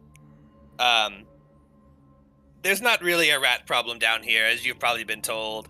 I kind of live down here, and I use the rats, to keep people away. But every once in a while, the innkeeper decides to send people down here to kill the rats, and that kind of messes up my illusion. So, hello. Don't worry. As soon as you've left here, I'll wipe your minds. You'll forget I've seen you. You'll forget you've seen me.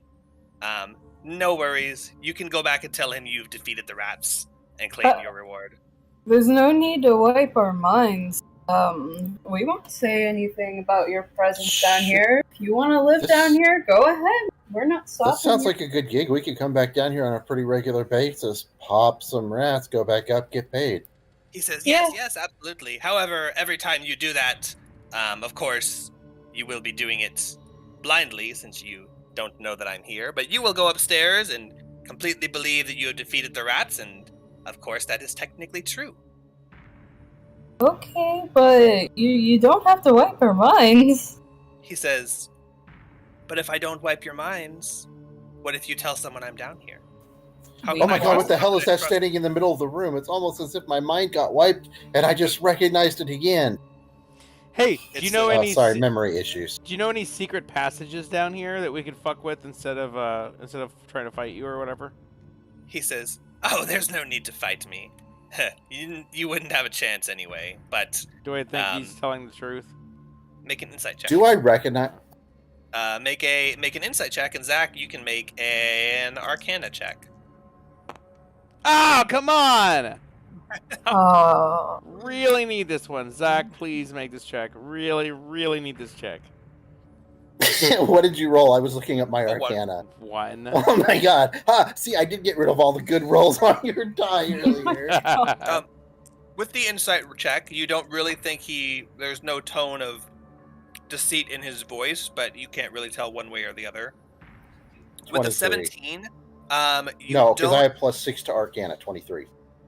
With a 23, you don't really think this creature is like anything you've ever seen before.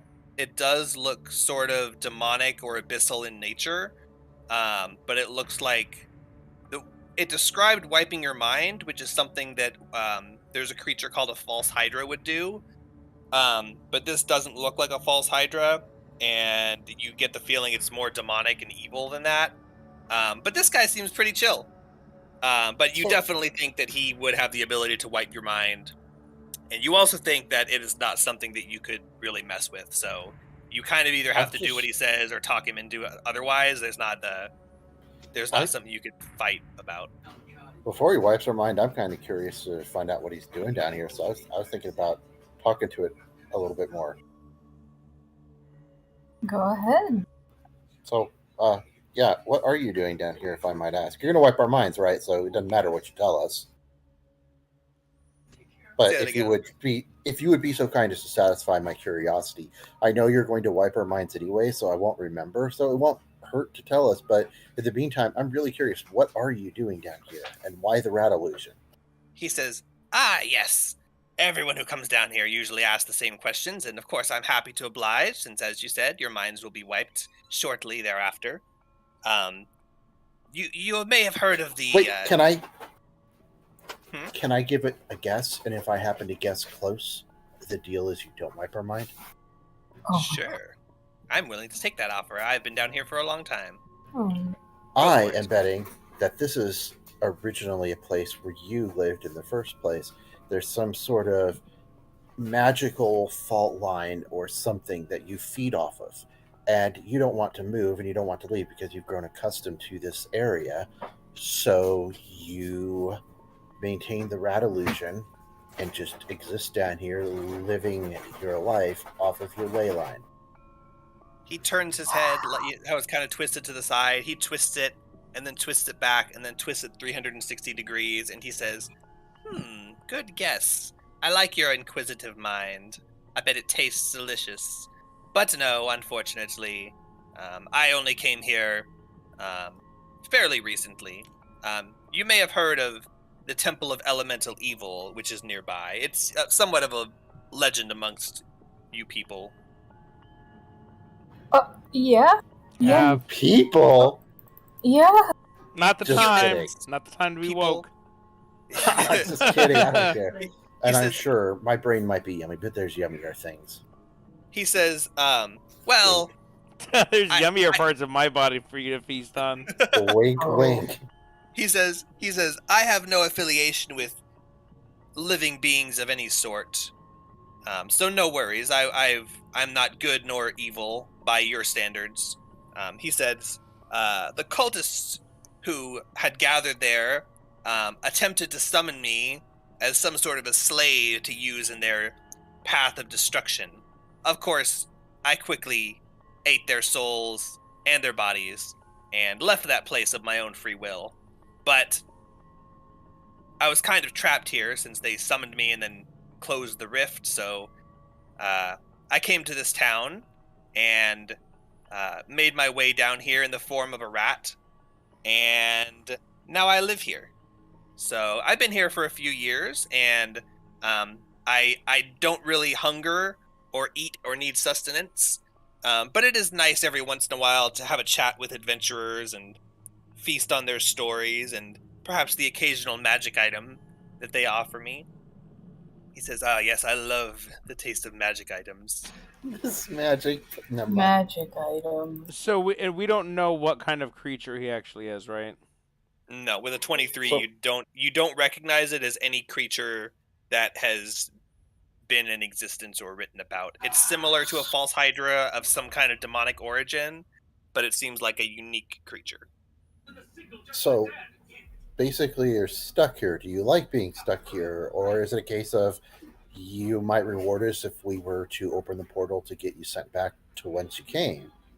He says, I suppose technically, if I die, I would return to the abyss, but I find it much more exhilarating here in the human world. I don't see many adventurers coming through the abyss, and when I do, unfortunately, they're trying to kill me, so I must kill them. So in my lifetime, this is but a short stint, and I'm quite enjoying my time here in the human world. I just wish I could experience more of it, and of course, those delicious magic items. You wouldn't have any eat them. magic items, would you? You do look like delightful adventurers. You'd think so, wouldn't you? Mm.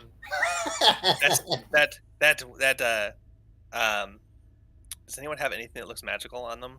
Oh, not actually, Pantok says, I have this magical cheese conjuring axe. See how it has all this cheese matter on it, because you can actually use this cheese once per day. It's already been used. The charge is out for today, of course, as you can see. He says, a cheese axe? I haven't seen one of those in ages. Please give it to me. If you don't mind, of course. You won't be getting it back, but it is yours to give to me.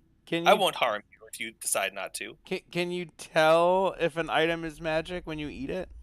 He says, well, it won't taste as delicious if it's not magical, but I'm willing to give anything a shot. Good point. Actually, this is an heirloom passed down to my family. I think I'm going to hang on to this for now, but we will keep an eye out for other magic items. He says, well, unfortunate. Oh, yes? Guys, I just want to warn you. He said that he's neither evil nor good by our individual standards, which is really fucking terrifying if you use my individual standards. Yeah, it seems like a Cthulhu sort of situation. I'm curious, though. He says, well, like I said, it has been a while since I've seen adventurers down here, and you seem like a reasonable lot. I will make you a deal, if you would like to keep your minds unwiped. Ooh, I would love that. He says, if you come across any magic items, bring them back here to me so that I might experience the taste of the outside world.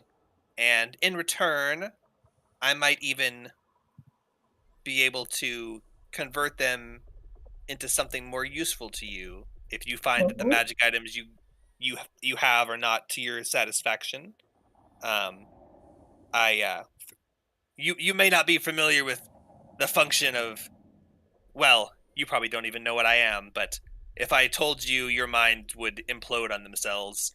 But basically, when I consume a magic item, I excrete abyssal gemstones, which to the normal eye just look like regular gemstones, but it's me when I eat taco casa.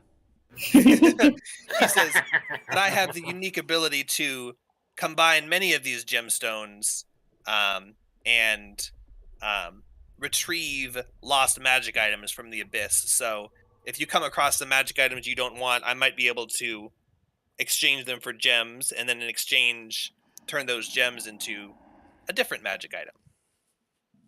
And Sweet. The only thing I ask in return is the taste of your sweet, sweet magic items. And, of course, that you don't tell anyone I'm down here. Trust me, they would not believe us if we did. And I'll have a lot of minds to wipe, and that's kind of exhausting. Yeah, that makes sense, because, like, if you wipe our minds, how do we remember to bring you back magic items? So, yeah. He grimaces his face and says, yes, unfortunately, most people flee in horror when they see me, and I have no choice but to wipe their minds, so... I've seen worse. That's just because you don't know my dad. He says, it has been many years since I've tasted a magic item. Those cultists had some quite delicious ones, but I've long since digested those. He says, well, I'm good with that deal. He says, all right, well, you are free to leave, and I will I will reconjure my rats when you leave here.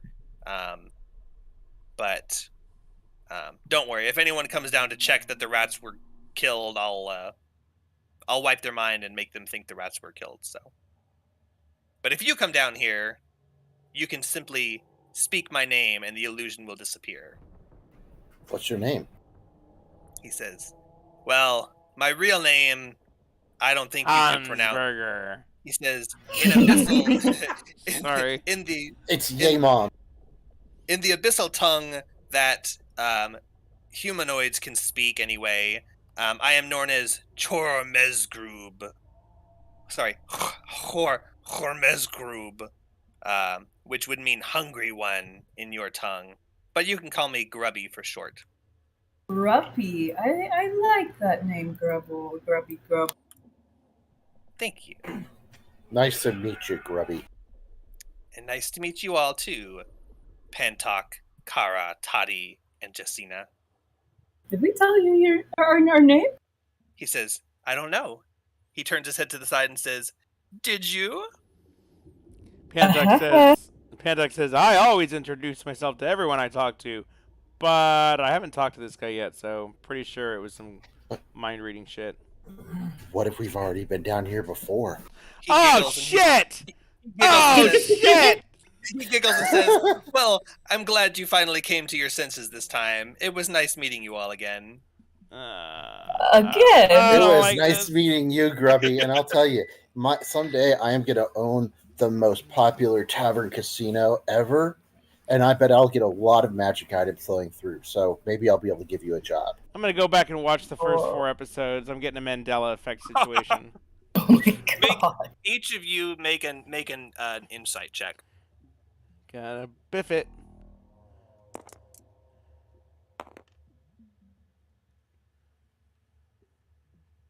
One for both characters. Pantok is 12.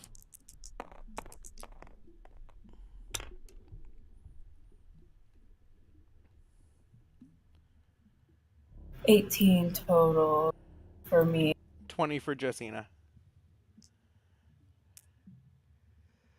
And Toddy? 10.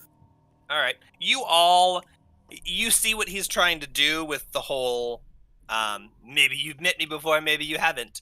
And of course, you don't know exactly how his powers work, so he very well could have. But you have definitely not been down here before that you can remember. So if he did wipe your mind, he would have had to wipe it entirely. Like, you guys know what's happened since you've been to this town. You don't have any, like, misplaced days or anything. It's possible. That we know of. Exactly. I'm not saying it's not, but you think he might just be reading your mind and fucking with you. I mean, I kind of feel like maybe now we should start keeping track of the in-game date. So what calendar date is it in-game, Jay? That's the thing, is like there are like timekeeping and stuff like that. Like you've been interacting with people. If you were like in the field or something like that, you might not have noticed a difference, and suddenly some time would disappear. But he seems like he's just fucking with you. He's been alone for a long time, so kind of like Big E. A totally unnecessary that is completely and totally his own choice. He is more than welcome to come groveling back to us and want to play games with us again and put up with the abuse for the so brief moments of comfort of other people. But he doesn't. James Hansberger, if you're watching this, we love you and we want you to come home. We won't we won't judge you. We won't punish you in any way. We just want you to come home safe. His parents are getting pretty old. Eventually, he's not going to have a choice. Exactly. One day, we're just going to be biking down the street, and we're going to just see a homeless James just walking up and down the street, just digging for food scraps and people's garbage like a raccoon. Still at his house, just not inside the house. Yeah, outside of his house. His parents die, and they sell the house like to someone else. Like, they will it to their other kids. They sell the house. Don't even ask James. Well, what am I supposed to do? And he's just living outside. And that RV is still there. Oh my god! No, guys. We should hack their wills and get them changed so they leave their stuff to Ty Brown. Not even to us, to Ty Brown. Yeah, for us it's too obvious. This rusted out pickup truck comes barreling down the street, squeals to a halt, and this redneck jumps out and grabs a shotgun that was just laying loose on the bed of his truck. I'm back, motherfuckers. Told you I'd be back. Where's the corpses? I needed to file them. James is like, they buried my parents. All right, well, I'm going to go dig them up first. Or take it out on him. Why won't James be our friends? I don't understand. Remember when Joey started looking in the phone book for Ty Brown? I'm going to come back here and kill your whole family. Remember, you promised. You're reminding him of his promise. Imagine like how horrible he would feel, decades later. Ah, crap! I never killed that family like I promised. I'm always a man of my word, but now I just feel sullied. If only someone had reminded me of my oath. Hey, still got time. Some drunk guy yelling, "I'm gonna kill your family," and we're like, "Oh well." Doing the Lord's work. Is that a promise? James, then you can go do laser tag with us. Then you don't have to worry about your parents telling you can't play D&D and laser tag and all these fun things. Sounds to me like a solution that we're just passing on by. Like a final solution. Okay, so we're not going to fight you because that'd be dumb. We're going to go look for some magic items. And in the meantime... Oh, could we have some rat corpses to use as evidence that we killed the rats down here? He says, "Oh, don't worry. Just send him down and tell him they're dead. I'll take care of the rest." Okay. It usually works, trust me. Okay. Oh my god, this poor bastard. It's like, oh my god, there's an episode of Doctor Who. Oh my god. The silence? Yes, the silence. And it's the guy who lives in the orphanarium that has like hundreds of silence all over the wall. So every time he turns around, his mind is immediately wiped over and over again, and it's to the point where his brain is just fractured, and he's lost years of his life, and he doesn't even know it. Yeah, so if the barkeeper seems a little bit weird, that may be why. He does look a little bit disappointed as you say you're not going to fight him and you're going to leave, and he says, "Well, would one of you like to fight me? Just for funsies." Are you gonna kill me? Not in any meaningful sense of the word. Pantuck says... Is that an innuendo? Like, I'm gonna slay you? No, like fight to the death, but not to the death. Oh, actually, I've already fallen unconscious once today. I don't want to get CTE, so I'm gonna take a break. Maybe later. Come on, don't be a pussy. You said you want to eat what? I want to eat your... No. That's about to turn into a really weird roleplay session. Yeah, no. He says, "Fine, if you're going to be a little bitch about it, then never mind." Yeah, I think I'm going to be a bitch this time. Fine. Well, if you change your mind, I'll be here. Okay. I'll remember that. I'll do it when I have hit dice to spare. He says, "Whatever." And he spins and spins and spins, and his body disappears as your earth elemental is shunted towards you, and rats reappear in the space where he was and begin meandering around. Ah, stupid rats! Go squish them, earth elemental. Oh wait, no, we just did that. All right, guys. Well, I guess let's go bullshit the shopkeeper. Looks like we should probably get out of here for now. Hey man, free gold and not a single scratch on us, and a new friend. I think that went pretty well. Gotta admit, it is just a little concerning. It is very concerning. Oh, we never explored this last room. Maybe there'll be, a Pennywise in that one. Who knows? Oh, look, it's a Pennywise.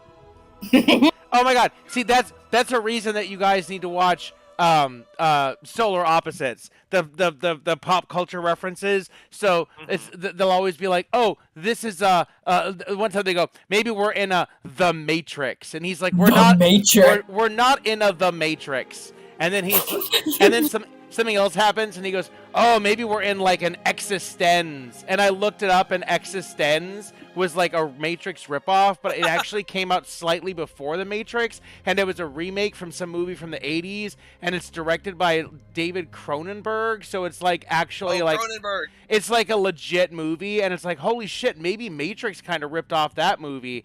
And Corvo says, we're not in an Existenz, okay? Last week when we went to the drive-thru and you got extra fries, you said we were in Existenz. You can't just say we're in Existenz every time something different happens. And then he proves something, and then he's like, see, now maybe you'll believe me. Like when I was scuba diving and I saw the Meg, and he's like, you did not see the Meg. You know what a Meg is? Like massive. Shark. Yeah, Megalodon. Yeah, Megalodon. So there's a movie called The Meg. So they're just always like referencing movies Jason like Statham. that. Sometimes, really? Yeah, it was great. Sometimes I get the references, but sometimes they're so obscure that I don't get them. Often I will Google them because I just have to know. It's really funny. It's like Rick and Morty, but take out anything intelligent at all. Take out any philosophy, any bigger commentary on society. Just take all that out. Just a bunch of stupid shit happening in pop culture references. I gotta be honest with you. I found it just about as intelligent as Rick and Morty. I mean, it is. It's Basically, just. It's a lot. It's not as pretentious. Yeah. It's a lot more subtle. It is smart, but you don't have to be smart to. How about this? You can watch it and enjoy it without really thinking. Rick and Morty, especially some of the episodes, you're either bored or you're putting a lot of like you're actually really like paying attention and thinking, which is fun. I mean, I like that, but Solar Opposites is just so relaxing. And I did watch one episode. I watched the one with the first one with where they find out their TV friend is fake, and so they make him. Did you finish the episode? I finished that episode. Yeah. Okay, good. Yeah, when I watched it on Hulu and it's free, and I get ads and it's annoying. Yeah, and in the second episode, when they go to the commercial break, they go, and now it's time for a commercial break, and it does like one of those bumper like slides. And then it comes back with a different bumper slide and says, and now we're back from the break. Unless you're a fancy pants who springs for that premium Hulu, in which case this is very jarring and totally interrupted the flow.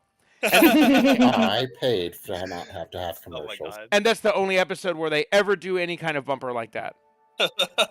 You just have to watch it. In another episode, he's like, you know, in that intro that we show in every episode. And the other guy's like, what intro? What are you talking about? He's like, here, let me show you. And he pulls it up on his phone, and the entire intro is played, the intro that always plays, but it's reflected in the phone screen, and you see the other alien guy like making bored faces and stuff. I don't know. I think the line episode was the best. I saw it coming too. I knew that episode was going to happen. Deanna has been accidentally watching it with me because the new season came out and I would have it on, and I'm like, okay, I don't want to tell you about the show because it's really stupid, but I just this or that. And she came to me and said, okay, actually, can we go ahead and watch it starting from the first episode? Because I think I really like this show. And I go, really? And she goes, yeah, actually, to be honest, I like it much better than Rick and Morty. I think we're in an Existenz. Now I want to see It's not on anything, by the way. I looked it up. It's such an obscure movie. It's one of those you have to pay for money on YouTube if you want to watch it. You. Oh, Probably sorry. on Prime. Anyway, watch Solar Opposites. Yeah, I mean, I've tried. I probably will. I want to. It's on my list. I just start watching it, get distracted by something else, get to the first ad break, and then I'm like, it's not worth waiting 30 seconds. Premium Hulu, I'm telling you, it's worth it. I feel like I'm supposed to have premium Hulu with my cable subscription, but Hulu's the cheapest one. It's way cheaper than Netflix. It's like freaking half the price of Netflix, and it has way better shows. I only have Netflix for Stranger Things, basically. Yeah, but Netflix you have to pay for to watch anything. Hulu you can. It's just with ads, and it's okay. It's just annoying. You have to pay for Hulu, period. No, you can watch it free with ads. They never gave me that option. They have the base price of like $7-8, and then like 12 or 13 to not have ads. I mean, I'm sure they do some scummy thing where they make it seem like you have to pay, but I mean, I have a free account that I signed up for, and I just watch it, but it's got like 3-minute ads. I would say Well, Hulu is probably the best value out of all of them. Like, it's pretty cheap, and it actually has Yeah. real shows on it. And then, like, it has all these shows from TV, but then it's got Solar Opposites, and it's like, here you go. It's just a totally unique show, and you can't watch it anywhere else. Yeah. And I'm like, oh, what is this stupid thing? Oh, what? It's a Rick and Morty ripoff, but without any of the heart or brain. But then I watch it, and it's just fucking funny. It's just you're laughing at it. You know, they're like, what lesson did we learn from this episode? I don't know. Here, use the lesson-alyzer. And they put a lesson on their head. Oh, I learned beer before liquor, never been sicker. What did you learn? Oh, I You learned... really said something. Anyway, watch Solar Opposites. Yeah. Season 3 just came out, so now there's enough seasons that you have like full story arcs. They love to bring stuff back from like 2 seasons ago, and then finally wrap up the story that's been hanging there for years. So yeah, were you investigating the? Oh yeah, go ahead and check the last room. You're opening the door, right, Toddy? Okay. Yes, I opened the door. Oh, Rattle the handle, and it is locked. I was about to say, oh, you didn't take the key out of the last one and tell them to put it in this one. See, now, in EverQuest at this point, you have to then go you up. did. We don't have a rogue that has 200 lockpicks, so I guess we just don't get to see what's in that door. But instead... I go back over here. I take the key out of the door. I come back, and I put it in this one, unlock this door, and then take the key back out and put it in my pocket. Push the door The key goes into the door, but it doesn't turn when you try to unlock it. open. I I am come right right here and behind try the other you. door. The same thing. I'm right behind you. Aloha Mora. You cast knock. No, I don't have knock. Oh, it's level 2. Oh, Cough, cough. I kind of like shuffle a little bit and like at him. You want me to take this over, Only Patty? we had a rogue. At him. Well, guys, I guess we're SOL. It didn't work. Oh, wait. What's that? What are you? I'm just kidding. Give it a try, Kara. Okay, using my thieves' tools, I would like to pick the lock on this door. all right. Make a dexterity check with proficiency using your thieves' tools. Or are you double proficient in thieves' tools? What's your expertise? Let me see. You probably chose, I think, stealth and sleight of hand or something. Stealth, not side of hand. Stealth and what? What's your other expertise? Persuasion. Okay. So yes, you don't have thieves' tools. You can pick specifically to have expertise in, but it's kind of like its own skill. That's kind of like how tool skills work. So you are proficient with thieves' tools, which means you can use them and you can add your modifier. So basically, make a. It'd be the same role as acrobatics. You can use acrobatics to mimic it if you're trained in acrobatics. Are you? No, but I do have a +4, which is pretty cool. What's your sleight of hand? +6. Okay, that would be it, awesome. because that's your dexterity plus your proficiency. So you're not making a sleight of hand check, but it's the same as if you were making a sleight of hand check. The same modifiers. Gotcha. Let me get my little funny little minty dice over here. What? Where'd it go? There it is.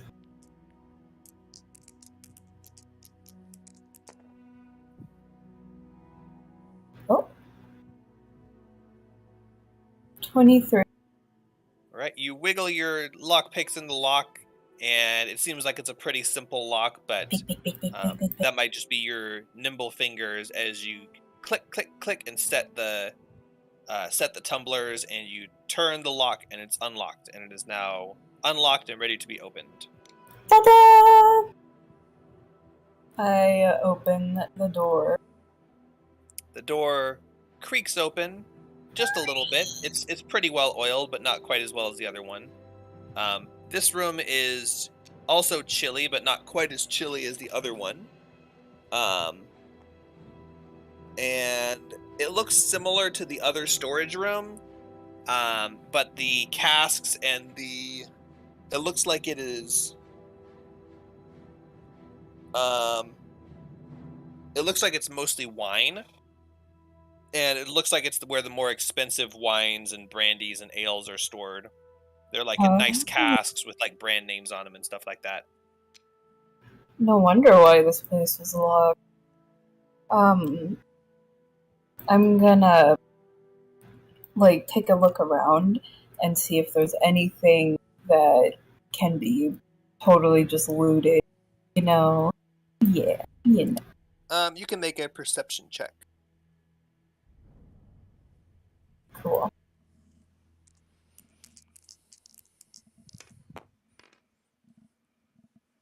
Oh.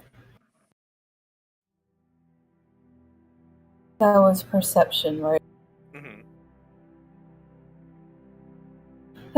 5. You see a couple of nice bottles of liquor, but you don't really know them well enough to recognize any brand names or anything specific that looks like it could be easily looted. Can I loot one of the bottles? Sure. Yeah, you find there's a glass bottle you can loot. Oh, hell you yeah.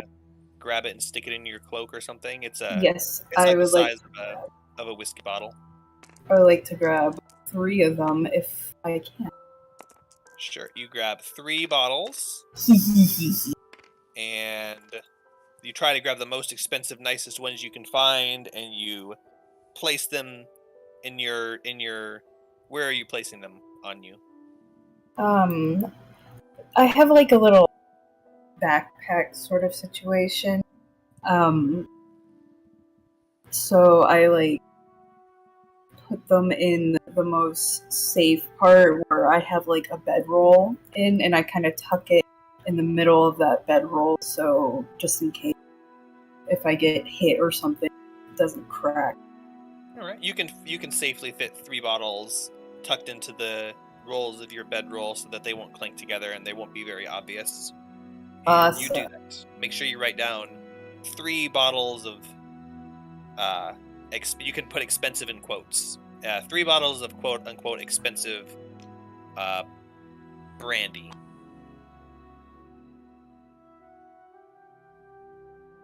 Three quote unquote expensive branded liquor.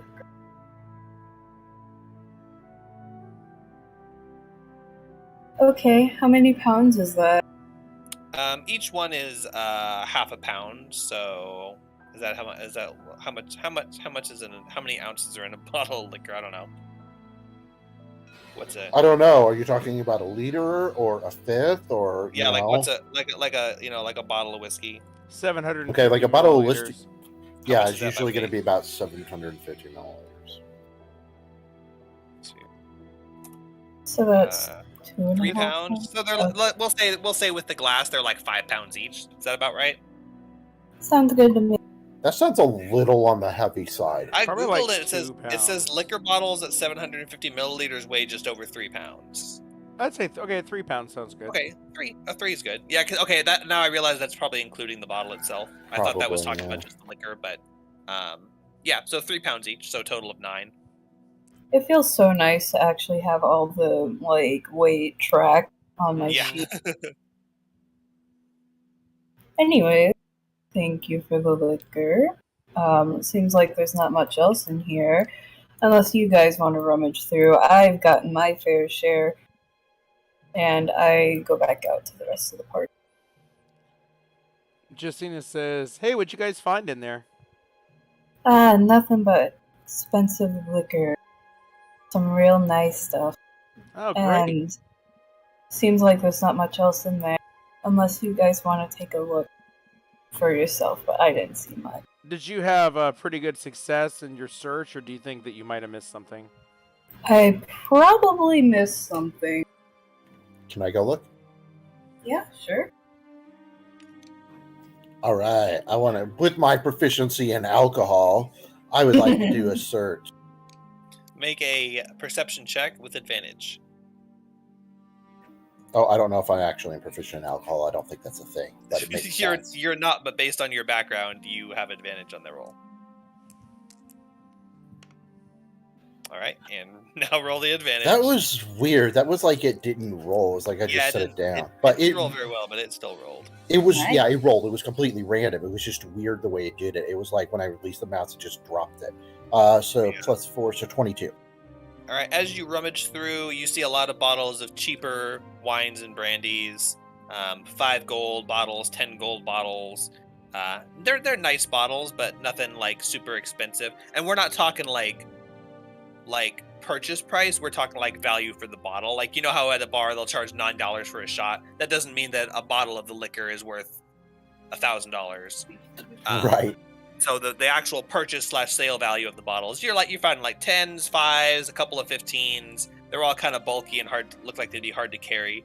But you see one bottle that's got like, it's made of really nicely like lacquered glass, and it's got gold filigree around it, and the cap is like wrapped in gold film. And this looks like a very expensive bottle. But it's kind of off in the corner, hidden behind a bunch of stuff. Like, it's not just out in the open on a pedestal. I'm sure he won't notice if the one really nice thing goes missing. I mean, I'm telling you what you find. I'm not telling you to take it. Oh, it's like James when he check. Oh, my dad set his wallet on the table. I'm gonna open it up and rummage through it. Wow, there's hundreds of dollars in here. Wow, my dad just got paid. He makes $400 a week. He's rich. James had no idea the actual value of money to know that $100 was like an amount that an adult would notice missing. Yeah, so it was $100 bill though. It's not like he took 100 ones. That you would notice, right? It was just one bill that was worth 100. So he just snatches it out and then immediately, hey Mom, can you drive me to Best Buy? And she's like, okay, and like doesn't question that he doesn't have any money, like why he would want to go. Takes him there, and I imagine she like waits in the car, and he comes out, no, and he cracks open his new Game Boy, and he's just sitting there playing. Hey Jamie, what you got there? Game Boy. Oh, okay, cool. Drives home, do. Then Jamie's dad, I can't find the $100 that's missing out of my wallet. And James is like, oh yeah, I think I might have accidentally taken it.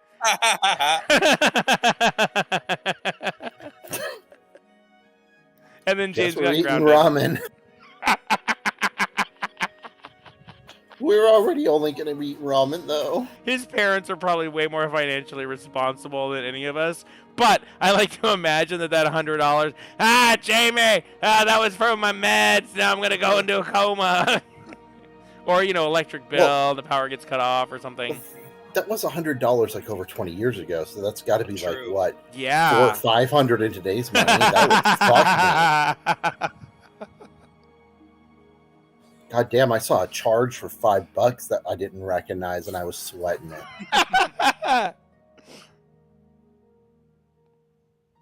I leave the bottle. I feel like stealing that would get noticed, and it's pretty obvious it probably would be. Especially when he sees me cracking it open and bragging about it to everyone in the bar, and then pouring it on my mug. But think, you could just taste a sip of it, and then you could make anything taste like it. Crack that seal, though. Yeah, that which would definitely pickles. be noticed. Anybody have the mending spell? No. I'm holding the bottle and I'm caressing it up against my cheek, and I'm like, I'm coming back for you at a level. And I put the bottle back. All right. He cracks the bottle open like months from now, and it's completely empty. He's like, but the seal was fresh. It was not broken. How did this happen? Must have evaporated. And there's a note in the bottom of it that just goes, ha ha. All right, so you leave it there and put it back where it was, but now you know it's there. Yes. All right, well, let's head up and complete the quest, and Well, sure we'll be heading down here soon. Oh, by the way, I Make watched... sure and shut the doors, guys. Yes, so that put nobody everything knows. back the way that it was. We can deny to an extent, but let's try to put it back. Oh, Since- so I watched this YouTube channel of this wine guy, and he got a hold of this bottle of wine from the late 1800s. So this is over 100 years old, and it was supposed to be like one of the best bottles of wine.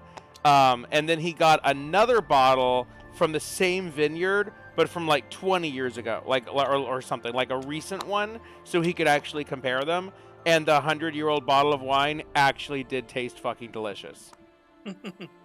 So in case you're Well- wondering if it's the right sort of wine, it actually does taste good aged after 100 years. You don't open it up. And- It's disgusting. It could have been. It could have been nasty.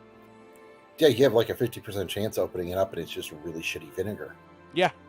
Yeah, Anyway. there's a reason. There's a reason expensive wines are expensive. It's not just because it's not just for prestige. It's Yeah, if you get a $10 bottle from the store and you try to age it, it's gonna go gross. So since you said that about putting everything back, I'll remind you that you probably need to try and relock the door that you pick locked. Oh yeah, that was. I didn't know if that was possible, but I had thought about it. But I didn't pick it, so. Or is that something that can be done? It looks like there's not like an inside lock. It just locks with the key, which you don't have. So you probably have to try and pick it back locked. Hey guys, I need to restart Tabletop Simulator real quick. Oh yeah, you're not even logged in right now. You got booted or something.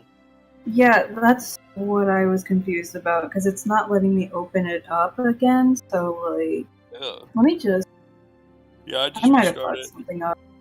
Yeah, you might have to restart Steam, or worst case, just reboot your computer. Alright, give me a second. Wait, You make a think D20. that's You think that's a worst case scenario, but trust me, that is not a worst case scenario. There are much worse things that can go wrong, and they've happened to me. Reformat. Okay, so they're gonna try and relock the door. That was pretty much all you did, except for exploding the wheel of cheese, which that could have easily been the rats. I don't know how you want to frame that one. It was rats. We were looking for the rats, and I heard a squeaking inside the wheel of cheese, and so I thought the rats were inside eating the cheese. That sounds reasonable. And I'm only going to mention it if he asks specifically. He might not. I'm pretty good with excuses. I'm proficient in excuses. Can I be proficient in excuses? That's called deception. It's not necessarily deception. Okay, in this case, it is deception.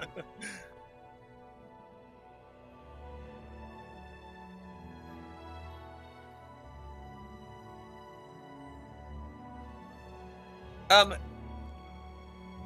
not gonna make Kara roll for that. Replacing a lock is much easier. You basically just got to stick your file in and twist it. It's not like you got to reset the tumbler pins. I actually, when I was describing how we need to make sure to put everything back and shut the door, I thought about saying something about repicking the lock to lock it, but I was like, it's probably not a thing. I've watched the lockpicking lawyer. There are some you have to relock with the key, but because when you're unlocking it, you basically have to go through and set each one of the pins one at a time. When you're relocking it, you just turn it. So you still have to have something in there to turn it, but it's negligible unless it's like some super complicated lock, which this one is not. So Kara easily sticks their tools in and relocks the door. And do you guys go up to the upstairs now? Yeah, definitely. We got to make sure to shut and lock the other door if we hadn't already. Oh yeah, I mean that one you got the key for that, so that happens easily. Yes, but I did describe doing it, so. Good point. Well, you said you put everything back to normal, so that was covered. Oh, okay. All right, so yes, we go back upstairs. All right. You climb back up the stairs, and you reemerge, and the bartender hears you trumpet up the stairs, and he turns around and says, "Ah, have any luck?" And he looks at Pantok and sees the cheese all over him. At least he hopes that's cheese. He says, "You either had a lot of fun or a lot of trouble." Oh, this is those rats were so engorged on your cheese that when I smashed them up, the cheese from their guts just went everywhere. He says, he nods knowingly. Yeah, gut cheese. Been there. Sold Did you that. take care of him at least? Yes, we took care of the rats, and hopefully it won't be a problem for a while. But if they come back, please think of us first. We'll happily go back and take care of the rat problem for you. He says, "Oh yeah, for sure. Oh, welcome back, Kara. You relocked the thing with your lockpicks. There's no need for a check, so you're good.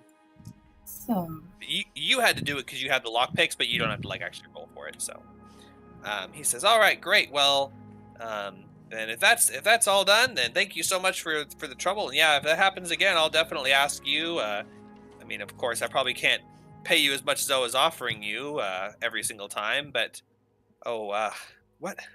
How much did I offer No, you? but I can't remember. it was.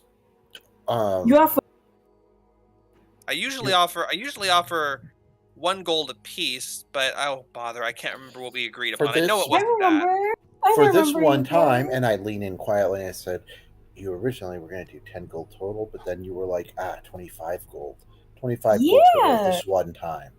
Oh yeah. yes, 25. That's right. 1 for each of you for the 2 wizards and the little kobold and the druid and what was that one's name again? I don't remember. The strong child.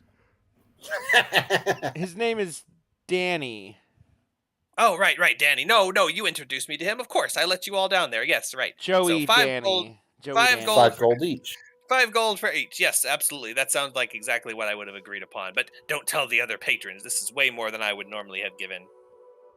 And he reaches Wow. under the counter into a little chest and pulls out a sack and fills it with 25 gold pieces and hands it to Toddy. Awesome. We're going to go back to our table now, or possibly up to our room for a minute and stuff, and then we got other things we got to do. So thank you again, and let us know. I know you can't pay us that much every time, but let us know. We'll probably be happy to take care of the rat problem normally for you. He says, "Yeah, absolutely. I mean, it comes around every couple months or so probably won't be for a while, but I'll let you know if it happens again." And we hustle on over to the table, or do we want to go upstairs to the room to split this up? Probably to our room. There's other patrons around and stuff, so. Okay, so I go up to the room and I drug everybody with, I assume. Does Alright. that and I go, "Okay, Car, here's 5 gold for you. And Panton, Thank you. here's 5 gold for you. And Justina, here's 5 gold for you." All right, I think that's all divvied up then. Everybody make sure it's on your character sheets or it doesn't happen. do I add 5 experience points as well? Yes, and in fact, Kara, are you keeping all the wine for yourself? Yeah, I mean, for the time being, yes, but I wouldn't mind sharing. You looted it, so it's treasure for you. And if you're keeping it to yourself as your personal treasure, then you gain the experience for it. If otherwise you would like to split it up between your party, you can. But that's totally up to you. It's your loot, and that's how it works. So And so we get XP equal to the amount of gold we got, too? yes. Okay, awesome. That would be 5 XP for each of you and 10 for me. Just so you know, you can have one of my bottles of. Oh, fuck. That's right. Justina, here's 5 more gold. Yay! God damn you. 16 gold. All right. So Justina gains 10 experience. Everyone else gains 5 experience. And you said you were giving Justina 1 10 gold bottle. Yep. All right. Justina gains a total of 20 experience, and Kara gains a total of 20 experience.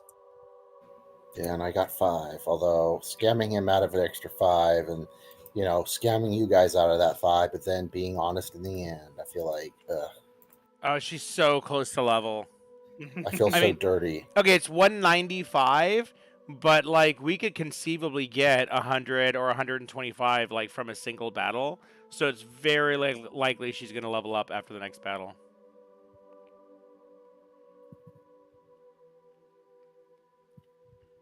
Oh, and let me write down the bottle of wine too. Yeah, that's what I'm doing. Yeah, and you've got whoever wants to can keep the actual wine.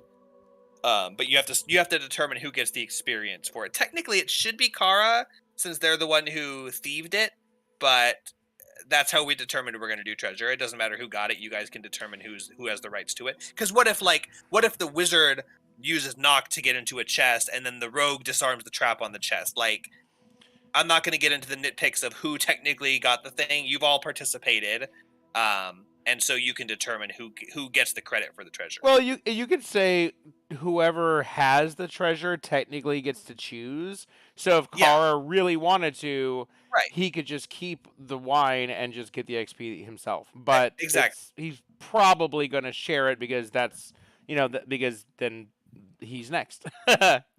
Yeah. All right. So a total of 50 gold, 50 experience was gained from that little excursion, and a new friend. Yeah. Jacina is at 195 now, just checking, and Pantok is at 150.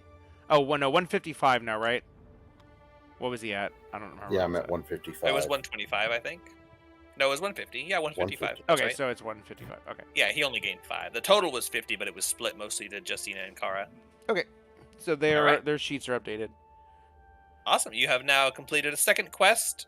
The experience reward for that quest was included in the gold. So that was your reward, heavy air quotes, completing the quest of making a demon rat ally.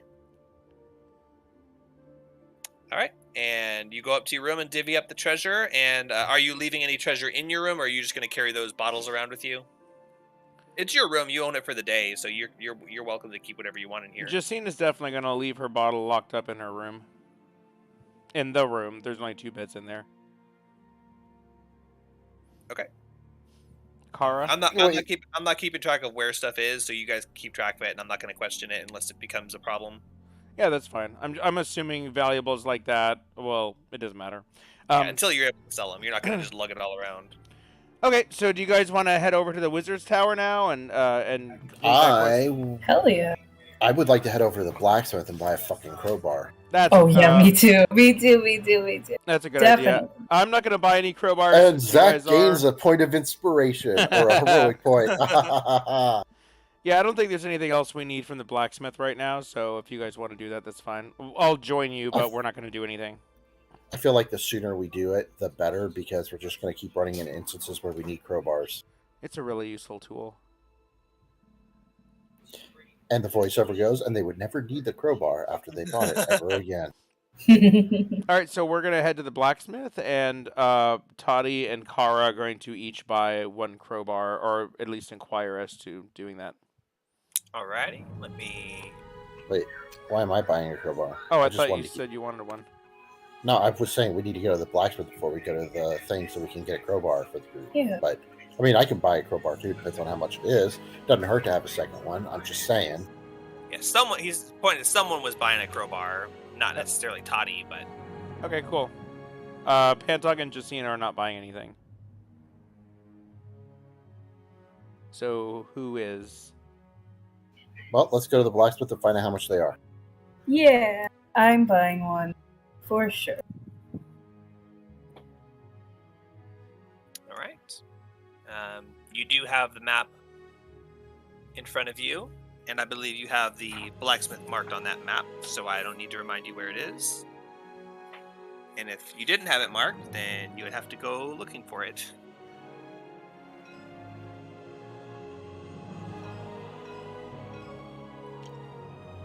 All right. Well, I'm not buying anything, but I'll head over with you guys. 1 crowbar, please, Smithy. I mean, Alright. And 1 for hello, me Smithy. too. How much is a crowbar?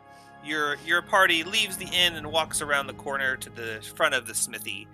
You see horseshoes nailed to 3 faces of the post in front of this shed, and within sit a forge and bellows. This is obviously the smithy. A short but brawny man is vigorously pounding away at a piece of red-hot iron in an open workshop attached to the main building. And you walk up to him and you say, "Excuse me, my good man, how much is 1 crowbar?" And he looks up at you, and he sets down his piece of red-hot iron, and he takes out an earplug in one of his ears, and he says, "Sorry, what was that, Sonny?" How much for a crowbar? "Oh, a crowbar. Yes, I've got some of those for sale. Two gold, I believe I would charge for one of those. Oh, okay, cool. Then, in that case, yeah, I will take a crowbar, and I think Kara wants a crowbar. Yes, I do, and that's says- only 2 gold, right? He says, "Oh, all right. Well, just give me 1 minute. I'm just finishing up this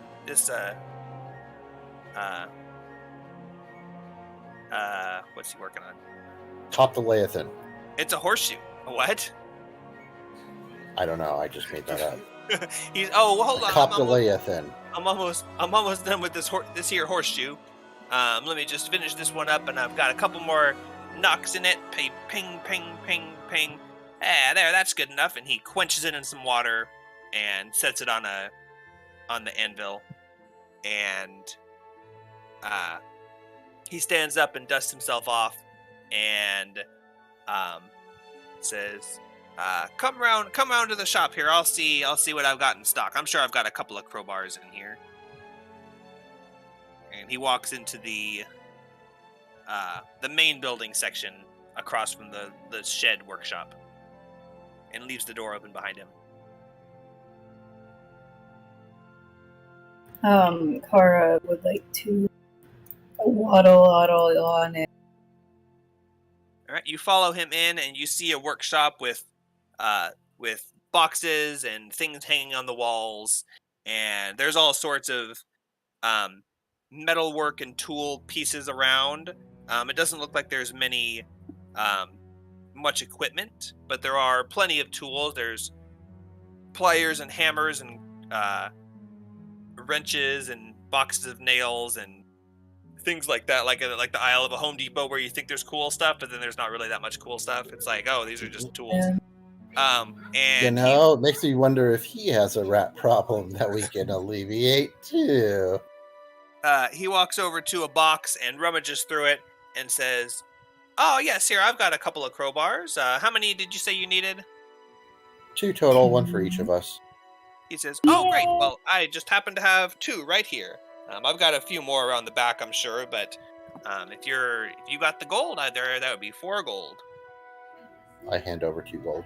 I also hand over 2 gold.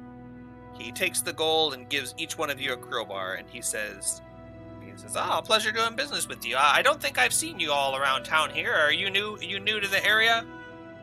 Pretty new, yeah. Yep.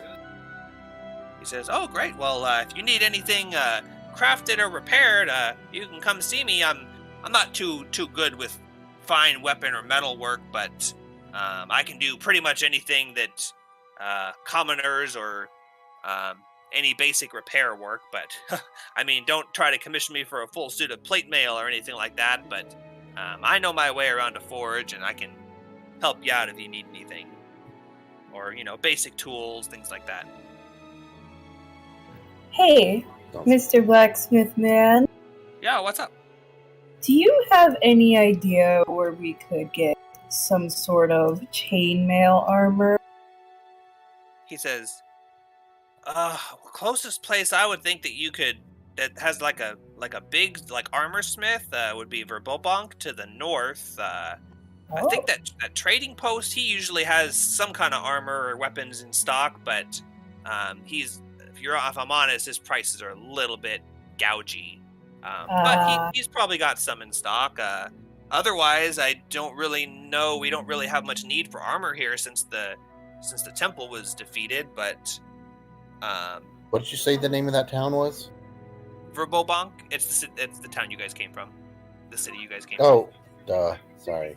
from. That's fine. And he says, yeah, I mean, if you travel up there, you could probably buy some for list price. And here we don't really have much, but that tradesman, he usually has odd miscellany like that in stock.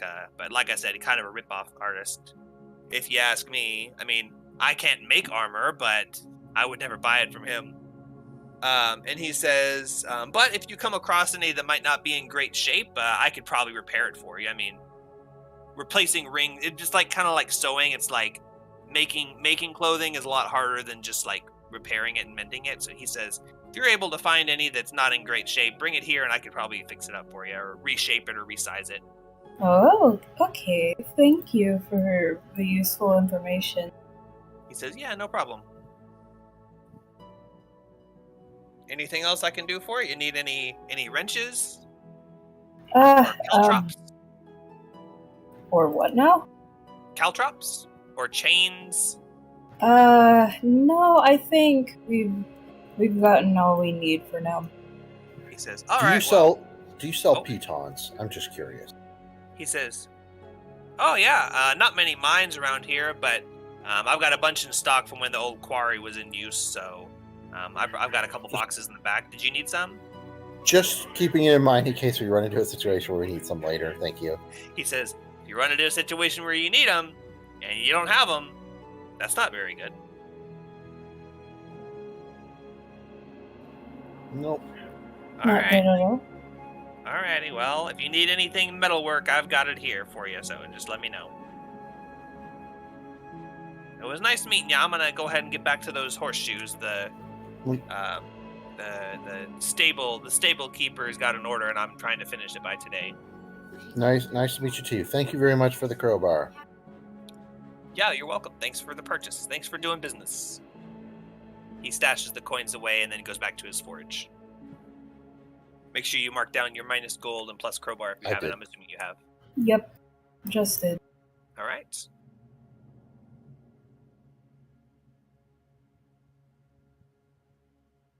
Now what? Well, let's head on back to the Wizard's Tower then. Yeah, I mean, that seems like the best option.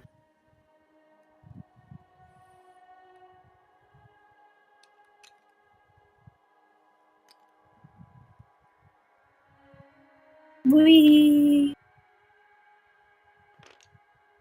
My Earth Elemental is still with me. I don't think I have a mini token for him. But it's Oh okay. yeah, there's not a mini one. Yeah, That's okay. he's trundling along with you, trying to keep up with the pace, and he's getting kind of odd looks, but no one really gives him a second glance. They just kind of look at him as he walks by, and then turn back to what they're doing. Come along, son. Rawr, rawr, rawr. He talks like Lil Cheney from Lil Bush. Rawr, rawr, rawr, rawr. 9/11. You wander down the path back to the tower, climb the hill, and walk up the path to the stairs. And before you stands the great stone tower. Wood tower, I guess. I don't know. It's stone, but it's wood in the book. So, what's our game plan here again? We're gonna go tell him that we exterminated the pests in the field, and we're ready for his next quest. Gotcha. And alright, let's go.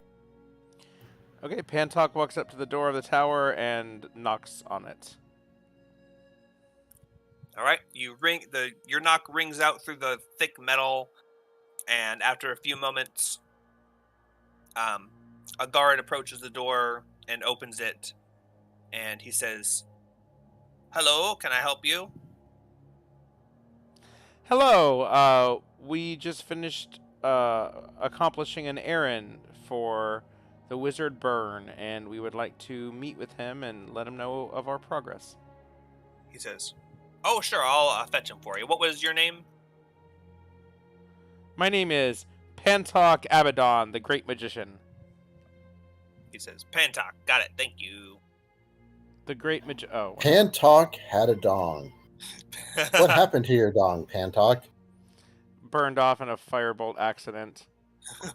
I was whacking it, and then I accidentally said the magic cantrip words right at the wrong time, and the firebolt shot out of my hand, and it was a mess. You're having this conversation as Burn walks up to the door. Oh, hello. Say what you were going to there. say, because I want to hear where that was going. I was going to say, too bad I didn't have mending spell. Okay. He says, as he comments on your story, he says, yeah, I've had that one happen to me before. And he says, welcome back.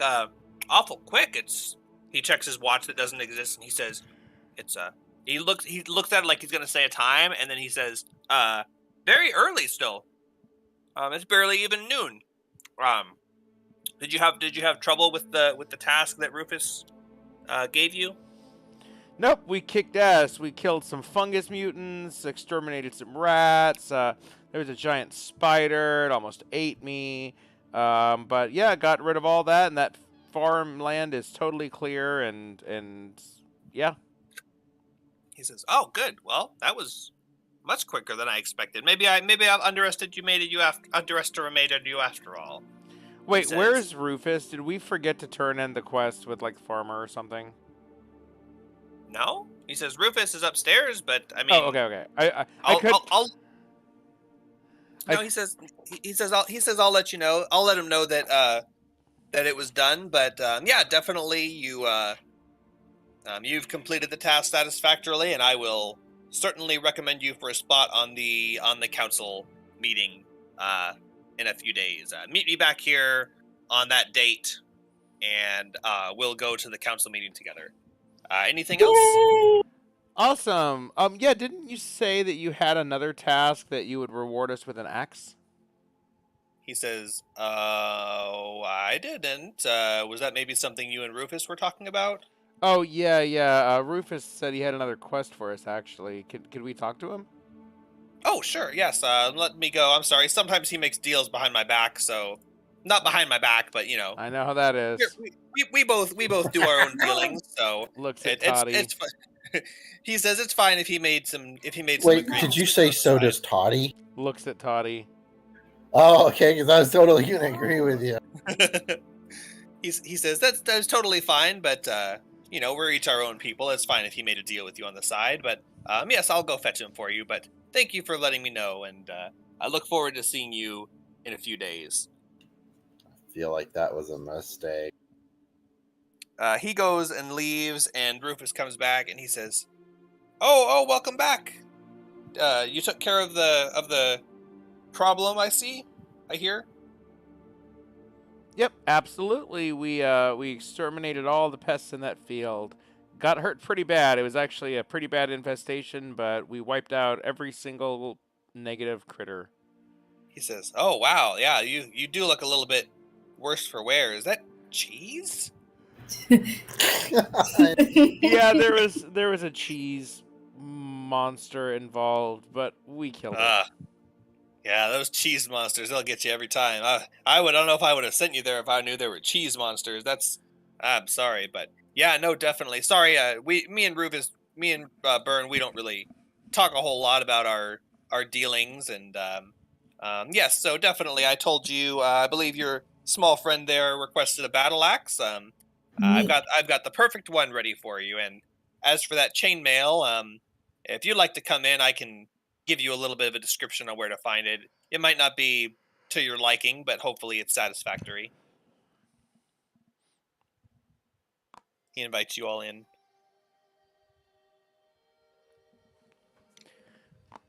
We walk on in, and yes, I am very interested.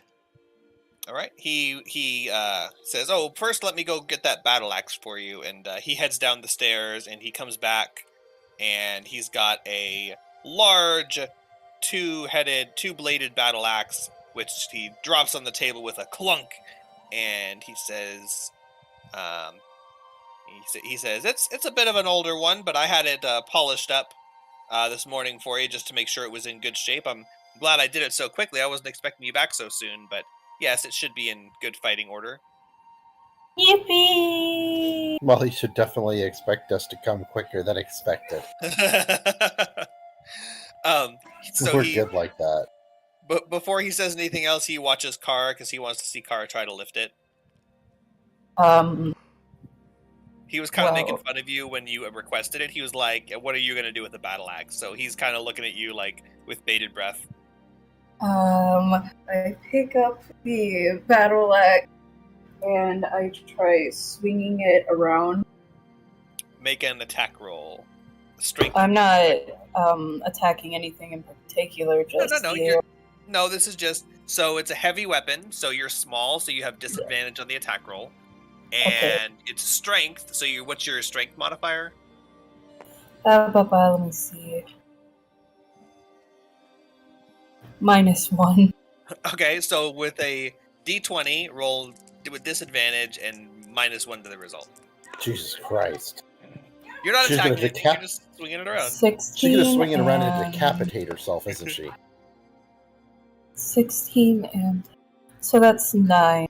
So a 9, okay. So you kind of pick it up and you go you start spinning it around. You're like, whoop! And he kind of like dodges back as it swings past him, and he goes, "Ooh, careful with that thing." Yeah, I mean, I guess you can handle it. Just be careful you don't have anything breakable in the vicinity. But all right, I mean, if you're capable of it, take it. Thank you. You're welcome. He says, as for the chainmail, yeah, it might not be exactly what you want to hear. Now keep in mind, the trade shop down the road, there is a nice gentleman who runs it there, and sometimes he has weapon and armor in stocks. Hold on.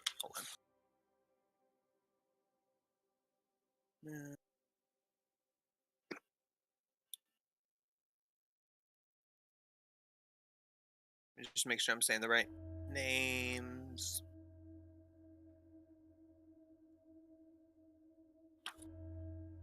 Sorry.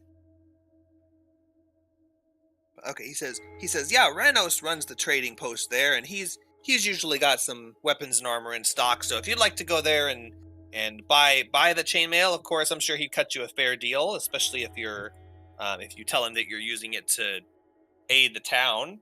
But if you're a little bit light on coin, there is another option.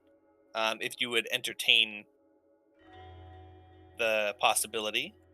Oh, I am interested. He says, well, okay, so hear me out. Technically, if you're using like the broadest sense of the word, it would be maybe considered grave robbing.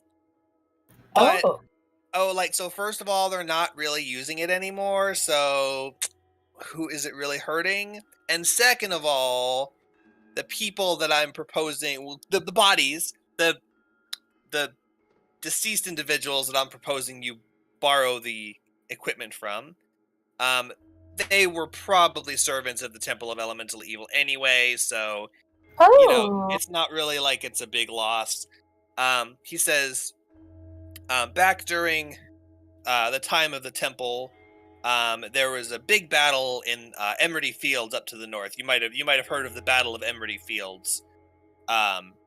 And you all have. You're familiar with it. You might not know the great details. You can make a history check if you want to know more about it. All of you can if you'd like to. Yeah, I'll do that. Oh, crap. Now I've lost my die again. Ooh.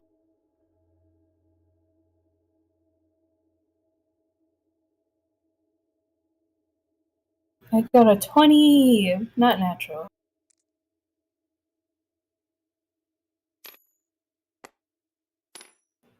I can't seem to pick anything up. Uh-huh. You're picking No, I was able to pick up that one. I can't pick up my die. Oh, which one is it? Oh, I must have locked purple them. one. Sorry, hold on. There you go. I accidentally locked him when I was moving the other thing. What check are we rolling? History? History, yes. Oh, that's not going to go good.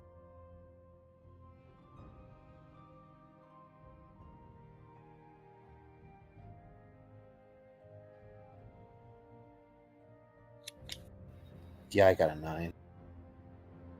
A 9? And what about Pentok and Jacina? Oh shit, I was on mute. I wonder how much I missed. Pentok is 14, Jacina is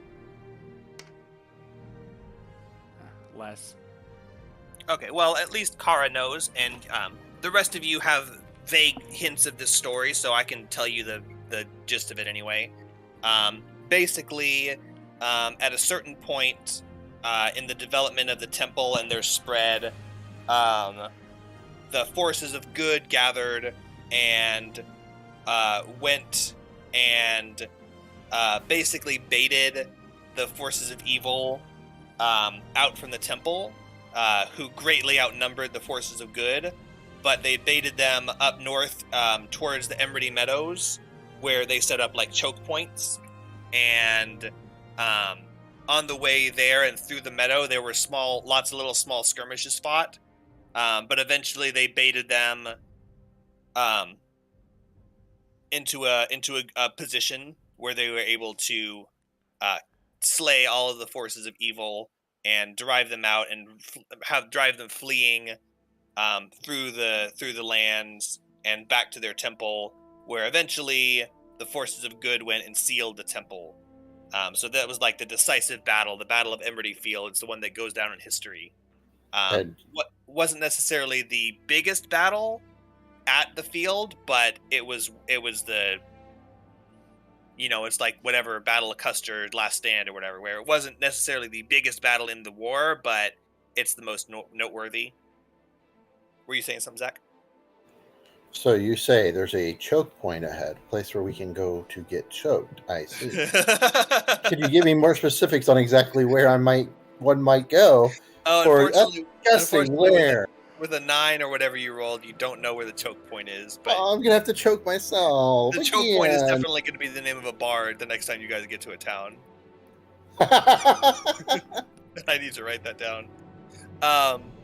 But yeah, so the Battle of Emerity Meadows is a pretty well-known battle, and he says during that battle, there were not too many lives lost on either side, but of course the corpses of the fallen, most of them were picked up and brought, but the corpses of the evil ones were pretty much left to rot in the fields, because who cares about them?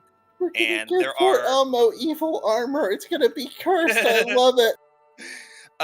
He says there is one. So most of the armor. It's been like a decade since that happened, and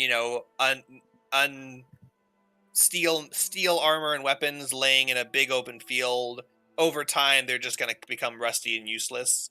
But there is this one section that's especially cursed, and it's like desecrated ground, and nothing grows there, and rain doesn't fall there. And so conveniently, any armor and weapons there are probably very well preserved, along with the corpses that they once adorned.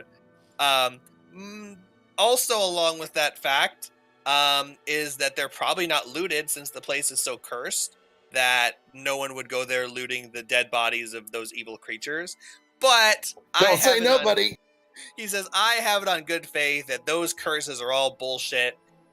Just because they were evil doesn't mean there was anything magic. I mean, the whole accursed like field and stuff where nothing grows, that's true, but I don't think that has anything to do with anything like supernatural or evil. It's just coincidence. It was probably like that when they got there. But I mean, the forces on both sides definitely wore all sorts of armor, chainmail included. So you could probably score more than just a suit of chainmail if you were daring enough to go there. Wow, that sounds horribly dangerous, but also enticing. Yeah, enticing. Very, very interesting. He says, "Yeah. Oh, like go ahead." No, I'm saying I like it. I like the idea. He says he ponders for a second. He says, "Well, I mean, I'm definitely glad that you are happy with that information, and hopefully you follow up on it. But it's kind of far away, like all the way up towards Verbobonk. Like, probably would take you like 2 or 3 days on foot just to get there, and you've got that meeting in 3 days. So I'm not sure how you're going to get there and back." Well, we might wait till after the meeting, guys. I mean, yeah, you could do it after the meeting. He says, I mean, you probably got other stuff to do around here too, so you might as well just hang around here and do other stuff. Just like going out to Applebee's, on Thursday nights after the meeting. He says, I know you seemed a little bit anxious to get your hands on some chainmail, so I was thinking, I talked to Byrne about it, and he'd be okay we do have some riding horses that we keep, and we've got 2 old mares that we could spare and saddle you guys on, and they'd cut your travel time in half, and you'd probably be able to make it there and back in a couple of days if you left tomorrow morning. You'd probably make it back in time for the meeting, But if we don't, we got to wait a whole month for the HOA to meet again. he says, yeah, but you guys have, to be honest, and I didn't want to say this around Burn, but you guys have those little rocks, and I think if you weren't here, I think they'd probably hold off the meeting. I mean, they're not going to hold it off for like days and days and days, but if you're a little late, I think they'd probably wait. Like he might not be super happy at you for making him wait, but I mean, if you want to. I think we can wait, because the whole point of getting the weapon and armor is to get that guy to join us, but we don't really have any place for him to join us to right now. So let's do the council and see how things go, and then we can work on those other quests. He says, sure. We have time.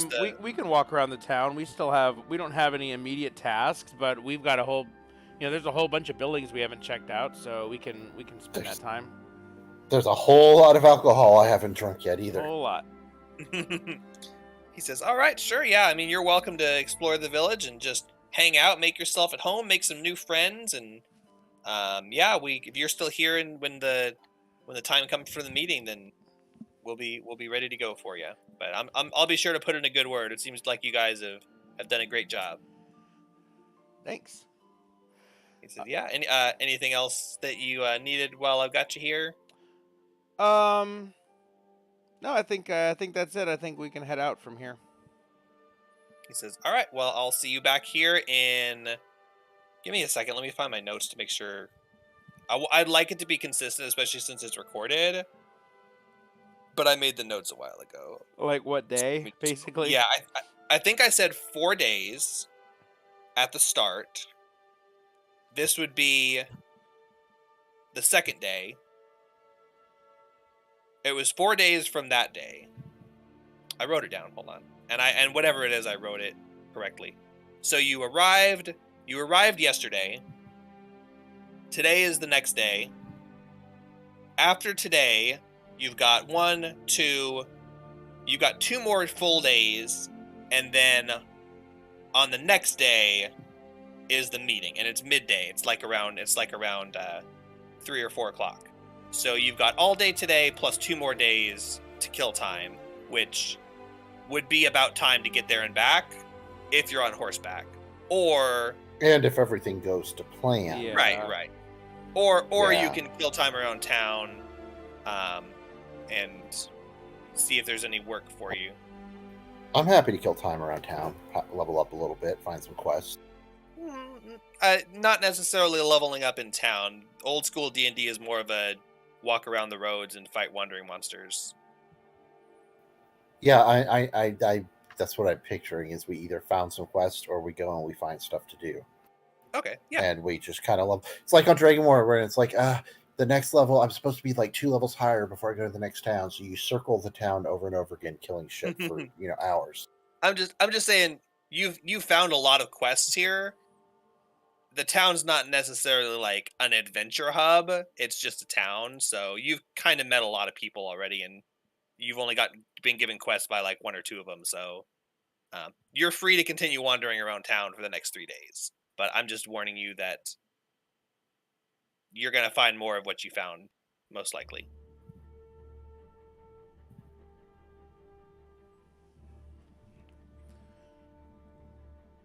Okay. Well, let's head out then. He says, all right, if you need anything else, just let me know. I'll be here.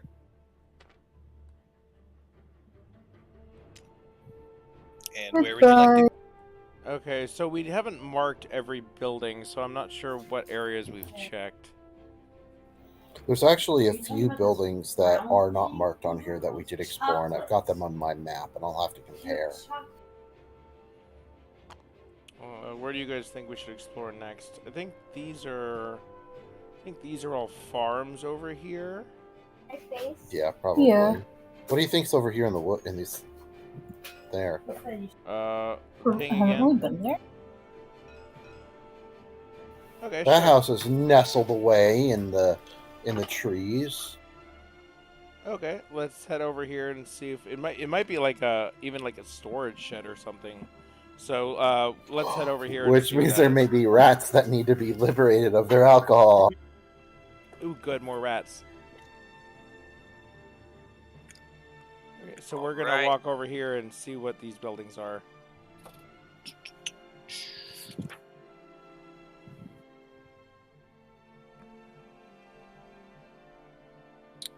Flipping. As you walk down the tree-lined path, you see this is obviously a place of worship. These trees are neatly pruned and the grass is well tended.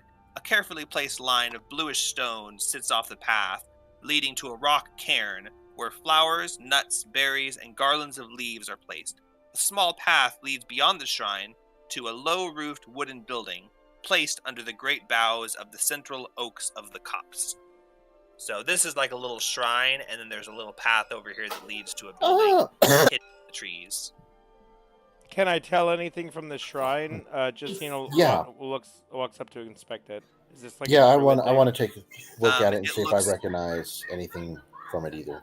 It looks very druidic and old faithy. Oh, not me. Almost like an offering spot for offerings of the old faith. There's berries and nuts and wreaths and special woods and things. Justina kneels before the altar and does an act of you might- worship. You might want to inspect it a little closer first, just to be safe, because that's a type of offerings that sound like a fae, and it sounds like you might be inviting the fae into you, and No, it looks Yeah, like, how it those looks like they a are. druid altar.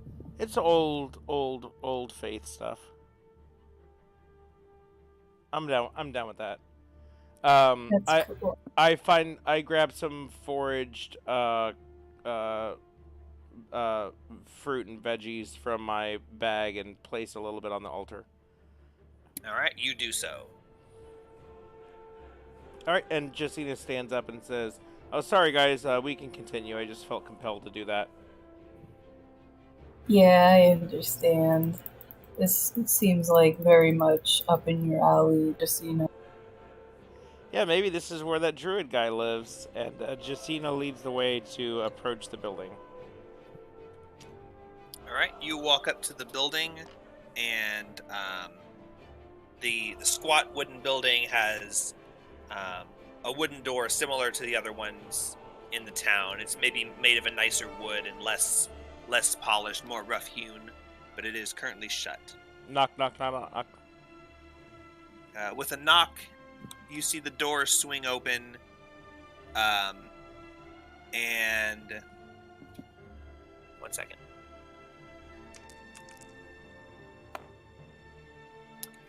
There is a human man. One second.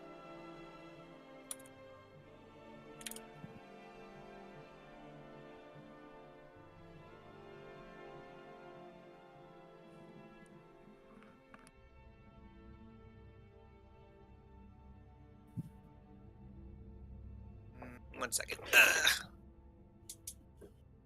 Books. Opening Dungeon Master's Guide to Random NPC Generation. It might be.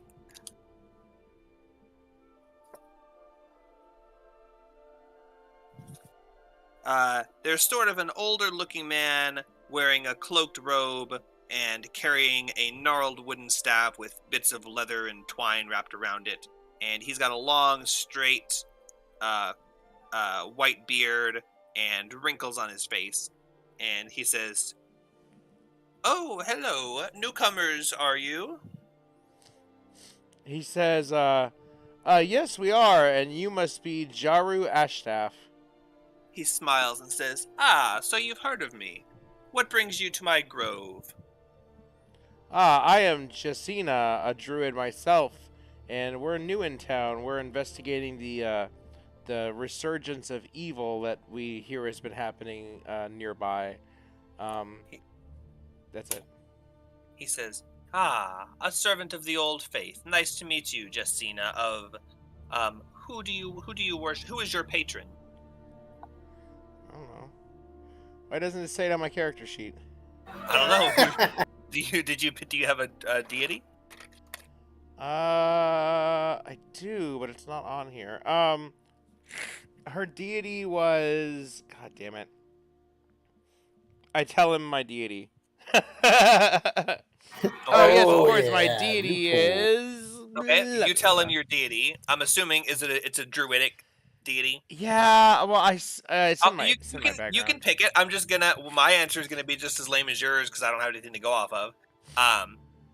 You tell him your deity, who is assumedly someone a druid, a general nature druid, whatever, and he goes, yes, such and such, a very wise and benevolent such and such deity, very very good. He says, well, I couldn't say that I worship a specific deity myself. I pay homage to all of them equally, and as I must stay neutral. For the followers of the old faith are many and varied.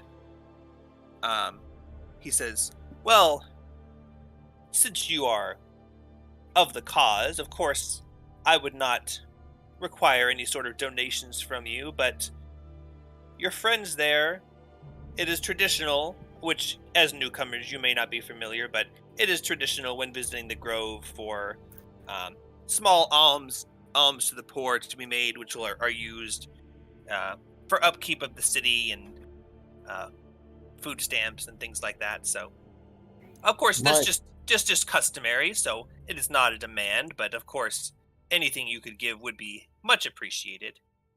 And he holds out his hand. I would like to detect bullshit, whatever role that is. Bullshit for what? That it's customary to, give him money. Would you like to make an insight check or a history check? An insight check or a religion check? Any of the three. Insight would be to determine if you think he's just lying to your face. Religion would be if you think it's customary for these sorts of religious people to ask for donations. And history would be if you think this specific town, if you want to see if this specific town does a thing like that. Insight, okay? Insight, because I don't necessarily know much about the religion, and it probably is customary to ask for donations. But I'm trying to find out the part specifically. He was saying it's customary to give donations. I'm sure he wants to ask for them all day long.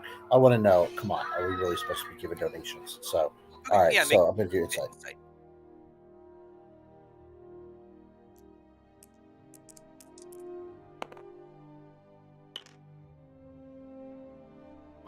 18.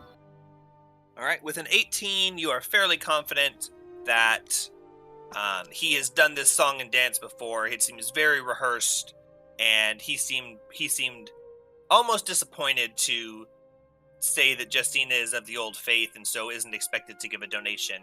But he very quickly turned to the rest of you and expected a donation, almost as if this is something he does on a daily basis.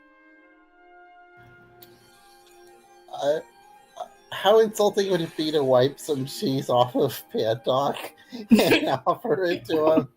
Probably more insulting than just refusing to donate, but that's up to you. Okay, I start patting my pockets and I go, oh no, oh crap, I'm sorry, but I think I left my coin purse back in the room. Next time I come by, I'll bring some coin. He looks down at Kara and says, "Did you also forget your coin purse?" No, I have an offering.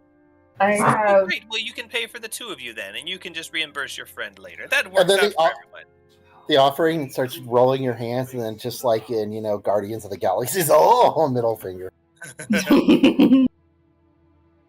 I have these bottles of colored liquids, and hey, man, they're pretty good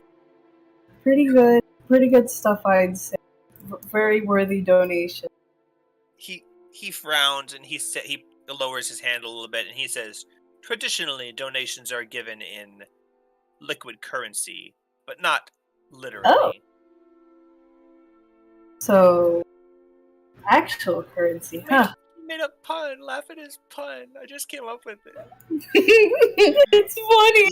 Makara isn't gonna laugh. Liquid currency like money, but you tried to give him literal liquid. And I didn't even think of that until I said it, and I was like, wait a second, that was a pun. Be happy he didn't ask for fungible, because, He had NFTs. Oh my god. NFGs, non-fungible gold. Fine.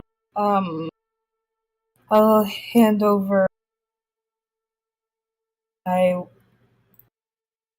Fine. Take a gold piece. Take it. It's all I have. He takes the gold piece from you and looks at it and says, all right. My last one. I mean, if it's truly all you have, then I suppose there's not any more that I could take from you, and it's generous of you. Thank you. And he takes it and puts it in his pocket. My donation has been fulfilled. He says, now that the needy of Hamlet have been taken care of, what request do you have of me? What brings you to my grove? Oh, sorry, you told him already. You said, looking into the Temple of Evil. Was that right? Yes. Yes. He says, yes, you've heard the rumors. You've heard the rumors too that there is evil stirring again in the east. He says, I don't think it's anything to worry about. This place has plenty of agents of good protecting it, and our militia is strong. And that place was sealed by magic many years ago, and I don't think those magics will ever be broken. He says, of course, evildoers and bandits, they come from all walks of life. But I think the rumors that they've come from the temple and that it's rebuilding, I think that's all bollocks.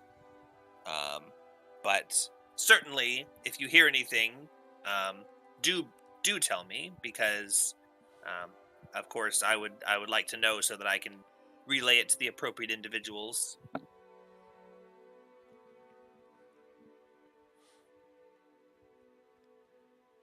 Anything else?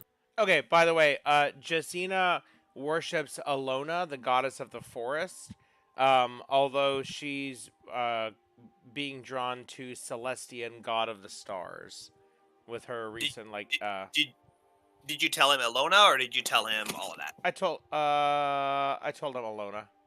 Okay, he says, yes, Alona. The standard Greyhawk goddess of the forest. Yeah, he says, hold on.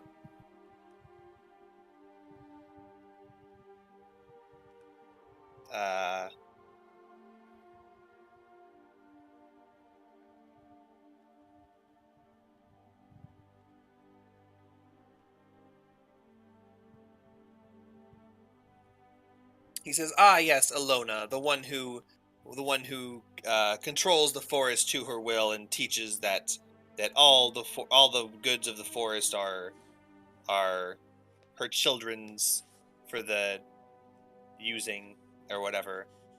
Bit of a rivalry with Obad High over whether we should live with nature or in dominion of it, but nonetheless a admirable goddess to worship.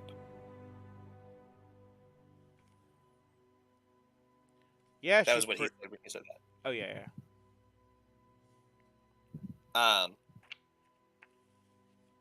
Yeah, that was it. I was just gonna look up her wiki and have him comment some stuff.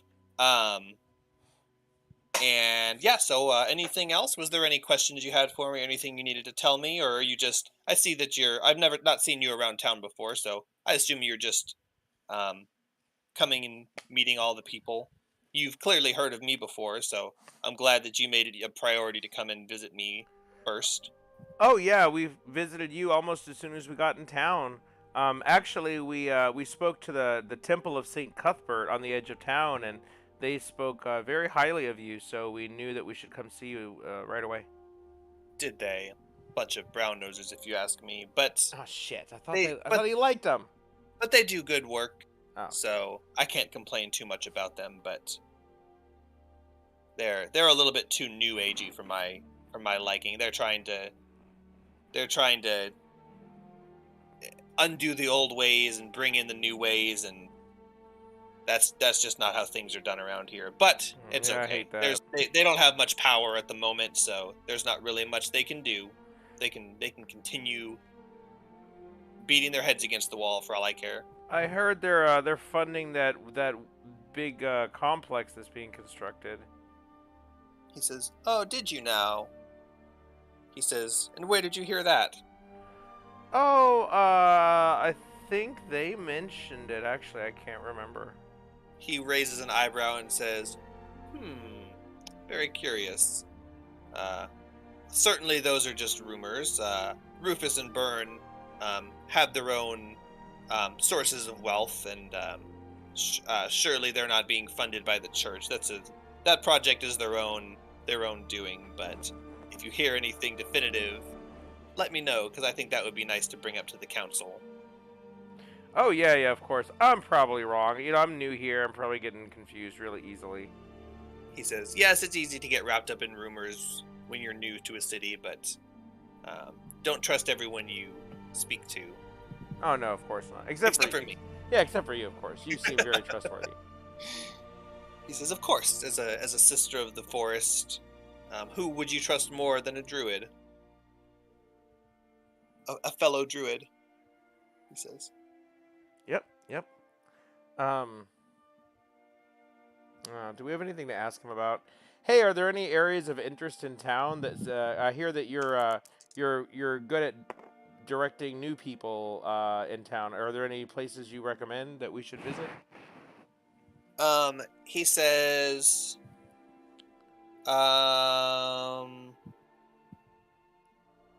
"Well, if you're looking for a place to stay or some delicious food and drink, the Inn of the Welcome Wench is certainly a first stop for most people. Of course, if you need any carts repaired or blah blah blah, we've got the wagon maker and the smithy.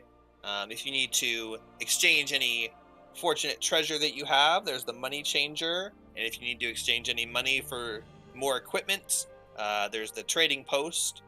Other than that, we're just a quaint small town, so we've got the usual businesses around here. But let me think. Is there anything specific that you were looking for?"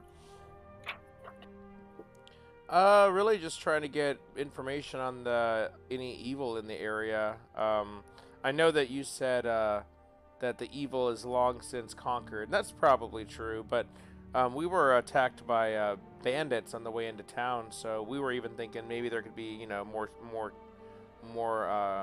run-of-the-mill evil, not necessarily supernatural. He says, "Bandits? Well, that certainly is news. I mean, there have been, of course, run-of-the-mill muggers and things like that, but bandits is kind of a tough descriptor. What happened? What happened with the bandits? You seem to be fine. Did they get anything from you?" No, but they did leave behind a weird artifact. I think one of my party members has one. Oh, I would very much like to see that. What sort of artifact? I take a river rock out of my little pocket and I show it to him. He looks at the rock and takes it from you if you let him. I'm not very trusting of anyone. I mean, he holds out his hand for you to hand it to him so he can inspect it closer, and he says, "Oh, may I see it? My eyes aren't that great." Fine. Let's see.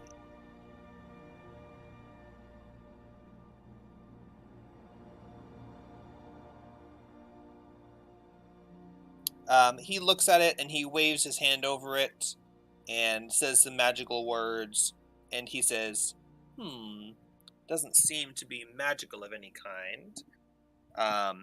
You say you got it on some bandits that they left behind? How did they did they drop it and leave it as a calling card, or No.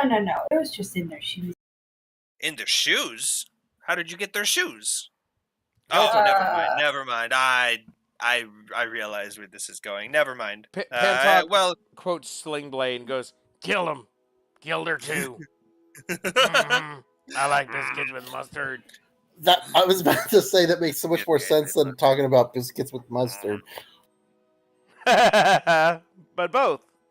Why not both? How'd you get their shoes? Biscuits with mustard. oh, isn't that literally what he did? Shoes. I He got don't. shoes at some point, I think, but I don't know. There might be something in the story. It's a very boring movie, except for the really is. cool, really awesome scene at the end when he chops the guy in the head with a lawnmower blade. See, and I can't remember anything from that movie but that one line. That's it. And I've seen it Biscuits and just a mustard. long time ago. And when he describes how he got sent to the asylum and how he was a little kid, and he said that he saw the neighborhood boy on top of his mom hurting her, so he took a sling blade and chopped him in the head and killed him. And then his mom jumped up and goes, "What'd you do that for? What'd you do that for? Why'd you kill him for?" And then he realized his mom was like the prostitute, the neighborhood prostitute. So then he killed her too. Took her head clean off with the second chop. That's the movie.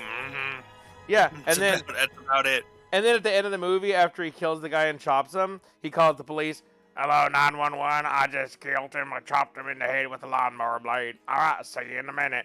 And then he sits down at the table and starts spreading mustard on biscuits. The biscuits and mustard is an important plot point, but that's one of the boringer parts. He likes biscuits with mustard. I like biscuits too. He's Forrest Gump, the bad ending.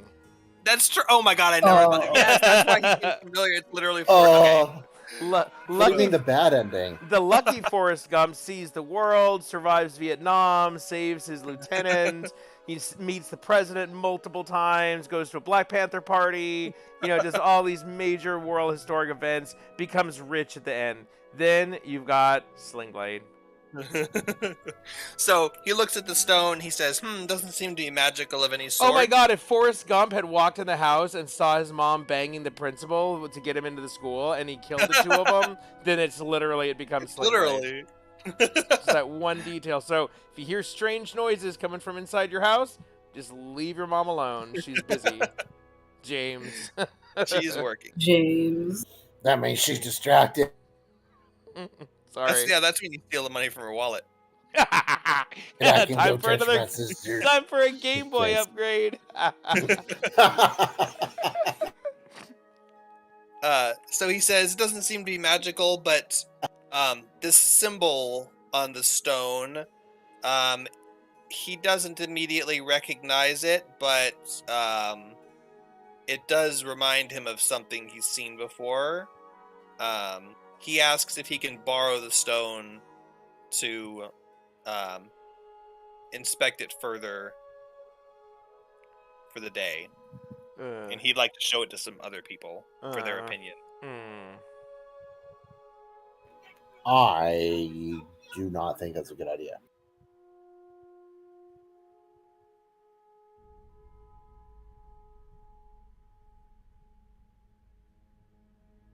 It's your stone, Kara.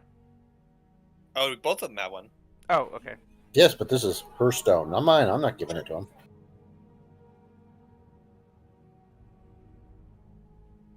Hello?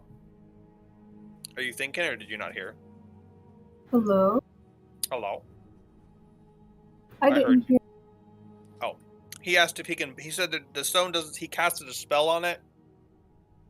Well, sorry, he casted a spell and then looked at it, and he said it doesn't seem to be magical. But the symbol on it seems familiar, but not something he knows directly, and he would like to hold on to it for the day and inspect it closer and get some second opinions. If you'd be willing to let him borrow it. You've already helped more than anybody else has, for the most part. So, yes, you can. He says, "Ah, brilliant. Well, thank you. I will make sure to return it to you. Where are you staying? I'll come and I'll send one of my servants to bring it to you, or you can come get it if you'd like. I'll be here this evening. Well, we can just come pick it up. It's not that big of a deal. He says, "Okay, well, I mean, for some reason I don't see you again. I don't know. I mean, adventurers go missing around here all the time." He doesn't. I mean, he specifically does not say that like in a scary sounding way. He's just saying if he's not trying to like take off with it. He tells you he'll be here. If you don't want to tell him where to bring it back to, then he's just like, it's up to you to come get it, but I'll have it here. And he says if he leaves for some reason, then he'll make sure to leave it in a safe place with a way that you can find it. Okay. And he says, "Well, thank you for letting me borrow this. I'll certainly let you know anything that I might find out about it. And you can come back this evening to retrieve it if you'd like. Was there anything else I can help you with?" Not particularly. Yeah, it was nice to Unless meet you heard. you, and thank you for the information. I'm sure we'll be back soon. He says, "All right, well, I will see you tonight probably then. If you need me, if you need me again, feel free to come into the grove and just call my name, and I will come out if I'm here." Okay, thank you. He says, "You're welcome. See you." So let's. What was his name again? Jaru. Jaru Ashstaff. That's right. I just couldn't remember. What other area do you guys want to explore? What about this path down here? I don't think we stopped at the bank and the money changer, but we haven't gone down this path, I think. This one here? Yeah. Let's see. You wander down the path, and it meanders down past some buildings. It goes past the money changer. And opposite the money changer, as you walk past, is a building on your right, which is not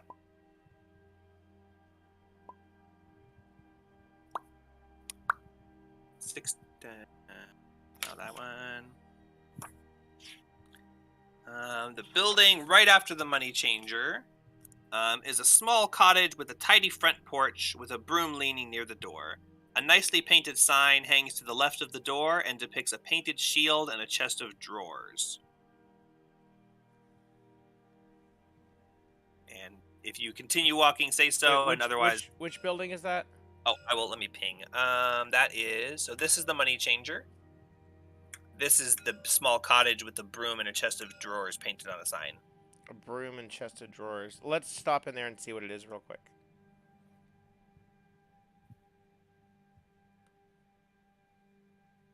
All right. What do you do? Knock on the door. Okay. You knock on the door, and a young boy answers the door, and he says, "Oh, hello, customers." Oh, hello. We're new in town. I was just, we were inquiring as to what sort of business this is. He turns around and shouts, "Ma! Customers!" And closes the door and runs back into the house. You hear, and a woman opens the door and says, "Sorry about my son. He gets a little excitable when we let him answer the door." He says, are you customers? Or he does that to everyone. Potentially. We were wondering what sort of, we see the shield and the broom. We're just wondering what sort of services you provide. He says, "Oh, well, you could call us cabinet makers.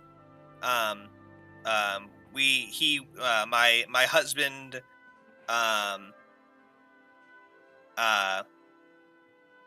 he does most carpentry and things like that, but he's also very good at carving fine details and painting in the finer details and things like that. He can make pretty much any sort of furniture, and he'll happily take commission work. But yeah, that's all we do. So if you're looking to furnish a house or something like that, or paint your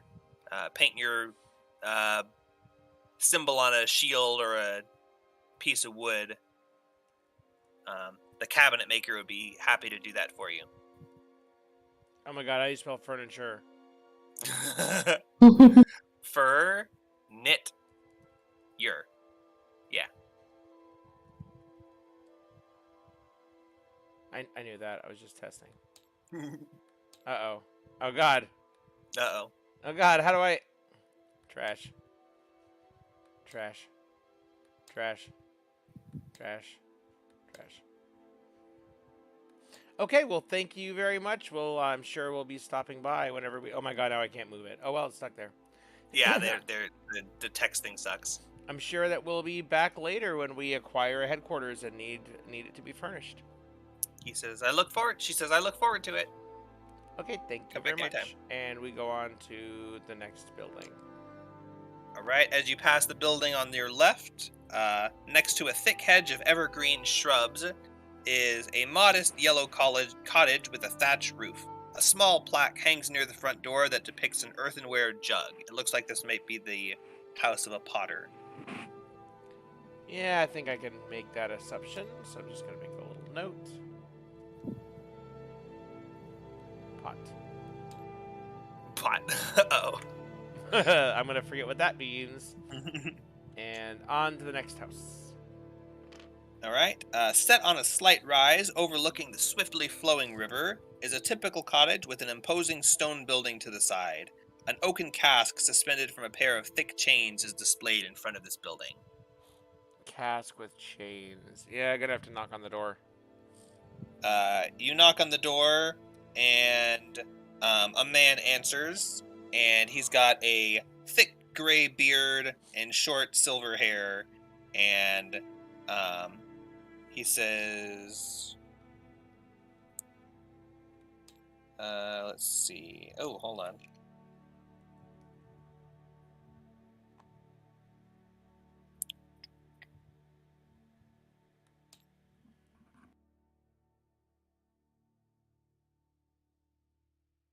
He says, hello.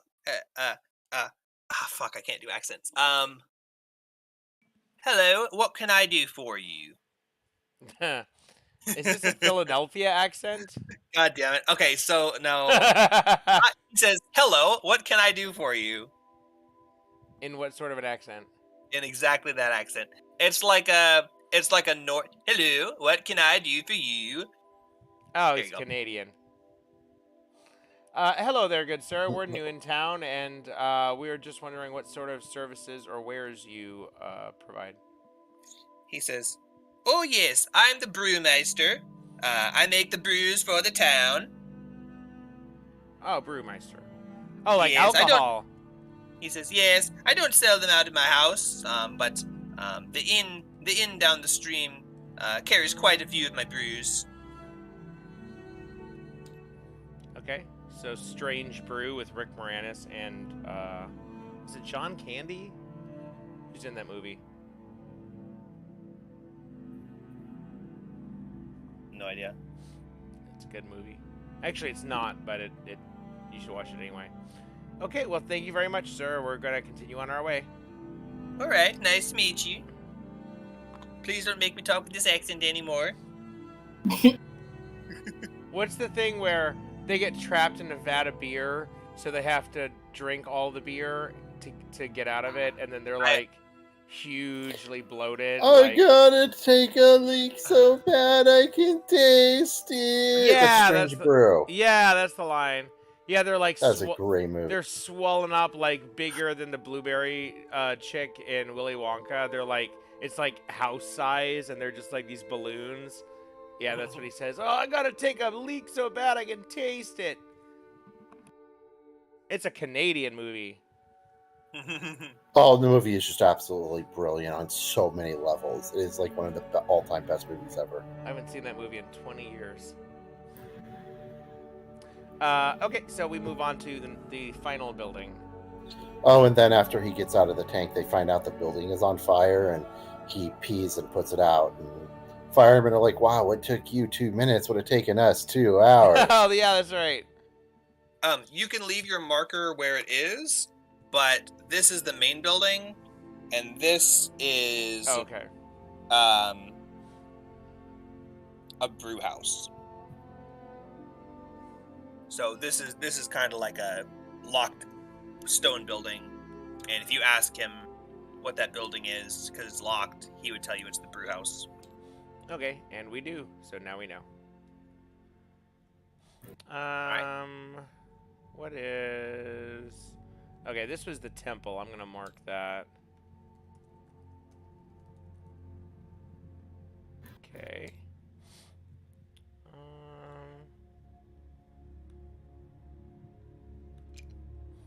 So, have we done... Oh, shit, did we do this place here? That's the trading post. I'm going to add that.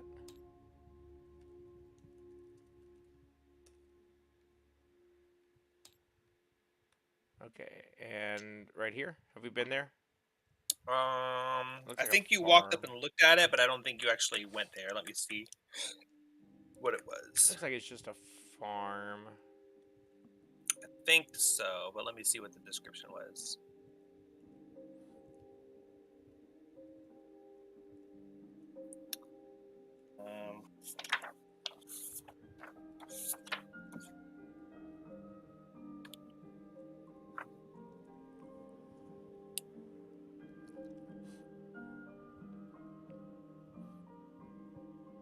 What was that? Oh no, that one.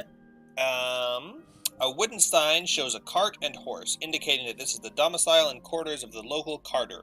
The house is run down, complete with peeling paint and sagging shutters. To the left is an attached barn, and the fenced yard has a larger barn to the rear. Okay, so this is like a horse and cart salesman. Yeah, carter. Okay, and now let's move on to this guy. That one is... This is probably eating up our afternoon, just walking around town, basically noting what all these places are. Oh, yeah. The stench of manure and sour milk permeates this yard. A simple wooden cottage and an expansive barn are set among a stand of massive oak trees. Okay, I knock on the door.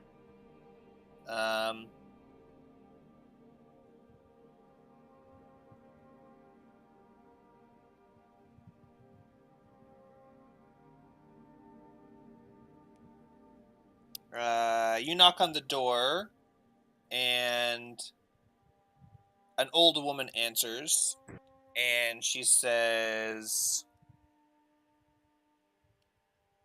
"Oh, hello, yes, I'm sorry, we're all out of cheese at the moment. We just sold our newest shipment to the inn, so you'll have to come back later if you're shopping." Oh, yes, good to know. By the way, we tried some of your cheese. It's delicious. She says, "Oh, yes, I can tell." It's still on my clothes. She sniffs the air and says, "Smells like a camembert." Yes, it does. Cheese. Anyway, we'll be on our way. Goodbye, Mr. Cheesemonger. Alrighty, and you smell an odor of cheese coming from within the house, too. No, I don't, because it smells like me. Alright. So now we see this house with a water wheel, possibly some sort of a mill, and we approach... Yes, coincidentally, a wooden mill with green shutters sits next to the swirling waters of the river. A wooden wheel gradually turns to the tune of a soothing creaking sound.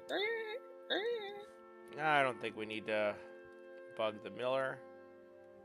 Josh Miller. And so we're going to move on to the final building on this road. At the end of the road is a small, unassuming cottage. A sturdy barn is situated on the banks of a sluggish part of the river. The barn doors are wide open and reveal several dressed deer and a few animal pelts stretched on racks to dry. Oh, like a tanner? Yes, like a tanner. Am I pretty sure it's a tanner, or would I feel like I need to knock on the door to confirm? It looks like they would do tanning. It also looks like they process game So not just the tanning. What do you there's call that? Like, I don't know. game processor. Also possibly a hunter. So like a combination butcher, tanner type of thing. Oh, okay. I'll leave that. Awesome. So let's see. So we got this whole... Wait, yeah.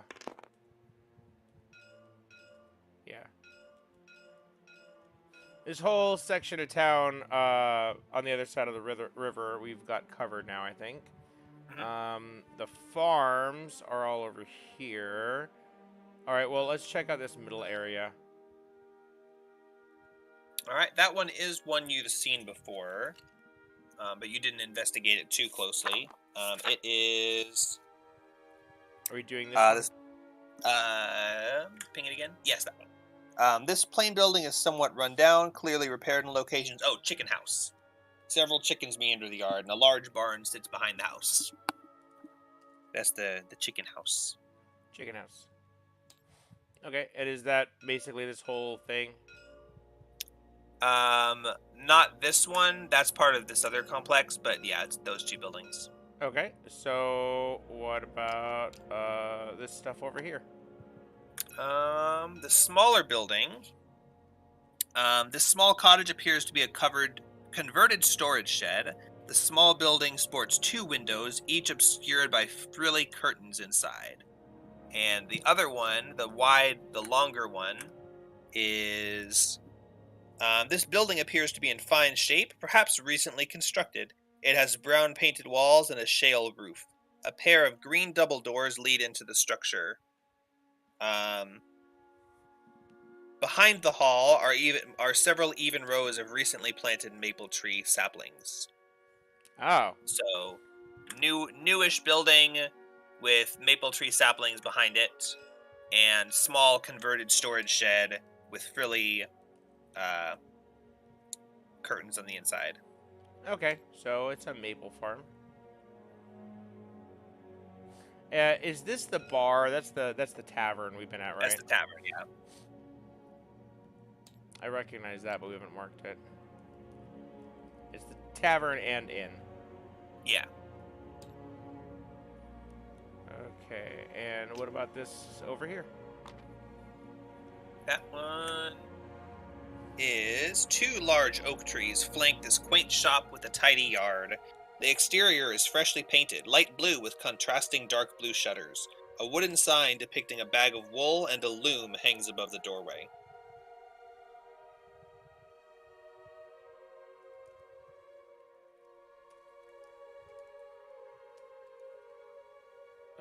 Okay. I think we're good on that. Don't need to knock on that door. Okay. Let's keep going. Over here. That one, you've seen that one before.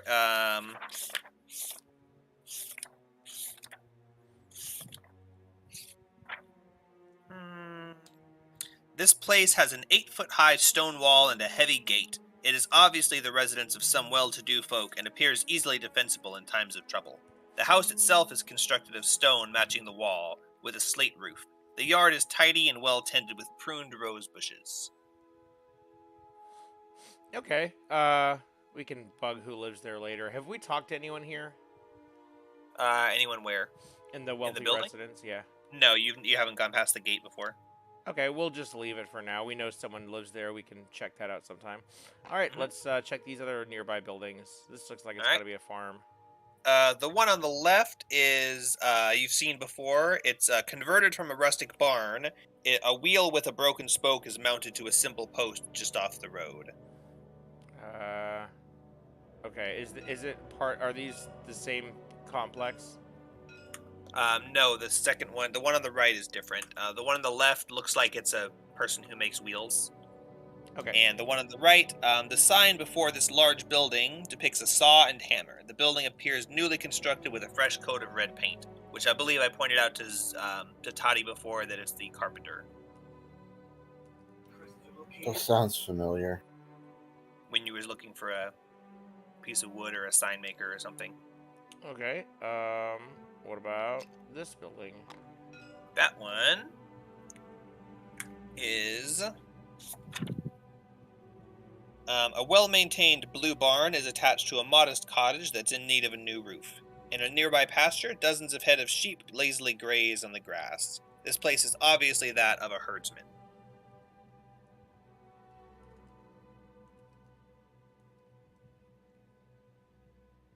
Cool.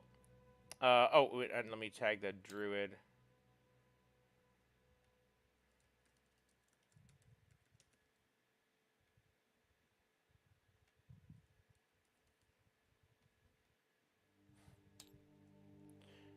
What's over here across from the inn? Directly across from the inn is situated in the town center square. Directly across from the inn is a long, low building of wood with a matching wood slate roof and blue shutters. Hanging over the door is half a saddle, along with several other leather goods, such as a wineskin, a cured animal hide, and a high leather boot. The top half of a double door is wide open, and movement can be seen in the interior. The strong scent of cured leather hide permeates the grounds. Cool. Leatherworks. Okay, so what time of day is it? We've walked around and we've checked out most of the town, probably spent a couple hours, right? You woke up around dawn, you went and fought some stuff, you went into the basement and did that whole thing. It felt kind of late after you came out of the basement, and you kind of been wandering around for a while, so it's probably around, I'd say 5 o'clock. It's starting to get a little later. Okay, well, I think that's a good time to end our day, so I'm going to suggest to the party that we've done enough exploring for today, that we've got a couple more days before the meeting with the wizard, with the town council, so we can probably rest for the day. We've been out for a while. We got to be pretty tired. We've been out for, like a good almost 10 hours. So, yeah, what do you guys say we go back to the inn and make our camp for the night and then get back to it in the morning? That sounds like an idea to me. Cool. So the party is going to return to the inn, and we're going to long rest for the night, which I think we need to buy a new... Wait, did we already paid for that room, right? The inn that Justina and Pantok paid for was this morning. So you have that room for the night. The people who are staying in the other room technically need to pay again, but it's not like they're really checking. So you could probably get away with just sleeping in there again. Could we cram ourselves into the 2-bedroom and just have 2 people sleep on the floor? Four people could probably sleep comfortably in there. Two people would be more comfortable in the beds, but as long as you don't have a bunch of stuff or horses or anything weird like that, 4 people could fit in there. I come after I drinking at the bar. I come up a couple hours later, clopping up on this giant fucking horse. Oh my god, where did you get that? I won a drinking game. In a drinking contest. It's like when you buy a hotel room for a con or something, and it's like, okay, this is a 2-person hotel room with 2 beds, and it's like, we're gonna sleep 8 people in here. Cool. All right, so that's what we're going to do. We're going to make our way back in. We're going to get some food and drink at the tavern and then head up to our 2-bedroom and do a long rest for the night. If you want, we can start the next session with a long rest in case anyone wants to, role play or screw around or anything. We can go ahead. You guys can... I'll let you either do it now or do it when we get done, just as long as we don't forget. Resolve whatever long rest stuff you need to. Was anyone going to get the stone back from Jaru this evening? Or are you? Oh yeah, that's right. You can do it tomorrow. He just said he'll be done with it by this evening, so whenever you want to go get it. I would suggest going to get it, but I think you could go by yourself. Pantok and Jess are going to hang out at the bar. Okay, but if I get kidnapped, I'm blaming you. If you don't come back in 2 hours, then we'll give you 2 more hours. Oh my god. Okay. Sounds like a plan. Well, I'm going over to Jaru Ashstaff's house, aka the Druid, and I knock on his door. Knock, knock, knock. All right, you knock on the door, and no one answers. Hello? Hello? No I answer. knock one more time. You knock, and there's no answer. Well, looks like, nobody's home. I'm gonna, peer at the side, maybe into a visible window or something, to see if I see anything in there. Make a perception check. I knew it!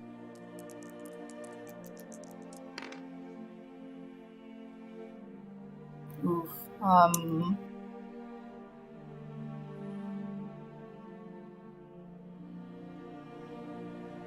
Perception, you said? Mm-hmm. 5. You don't hear or see anyone inside the building, but as you're kind of skulking around and listening around and seeing what's going on, Daru walks up along the path coming home, and he sees you and he says, "Oh, hello. I'm sorry. I wasn't expecting you back so soon. It's just barely sundown. I'm sorry. Are you looking for your stone? Yes. I've got it right here. Don't worry. I've kept it in good shape for you. I would like very much to talk to you about my findings. If you have a moment." Yes, of course. I can tell my party when I get back to the inn, so you can just go ahead and tell me. He says, Certainly. Well, it's a bit complicated, you see. Oh. And let's end there. Oh, cliffhanger! I just got cliffhangered so hard! Cliffhanger, but also I need to find out exactly what he's going to say, so. No, that's not good. That means he's got a plan, and he wants to make sure that he doesn't miss anything when he executes it. Oh. I want to make sure that he gives you some good info, and we're not going to be starting anything. I don't want to say something and then be locked into what I said. So yeah, he'll discuss it with you next time. But that's a good place to start the next session. Is you've just given this stone to the guy. He's come back and he's like, "Yeah, I've got some information for you." Dun dun dun. Dun, dun, And then dun. you don't have to make any decisions or anything. You can just wait in anticipation to see what the next thing is. Oh, that's like in my session when we ended with you asking Red Ruth a question, and I was like, "Oh shit, I have to research before I give you the right answer on that one." Yup. By the way, even though we weren't playing my game tonight, I was thinking about it, so I spent an hour reading and summarizing notes for various Dragon and Garden of Eden bullshit lore, so that I can somehow connect all the aspects of your character and side quests and what we're gonna do and make it all make sense. And I bet it all makes more sense than the Bible. Oh well, I mean yes, but I was gonna say more sense than any of the D&D campaign books. But you know, yeah, it's little from A, a little from B. Yeah, there's a lot of lore, especially in Forgotten Realms shit. And it's like, I just follow the breadcrumbs, and it's like, oh, what about this? Oh, what about this? Oh, what about this? And then next thing you know, I have all this lore built up, which I will be lore dumping on you. Good. More is it time to flip? No. Yes! I just can't do it because I know the one time I do it as a joke, it's going to be like, no, I didn't save, and I added a whole bunch of stuff. Right before I saved it. I like how the map kind of floats down like it's made of paper.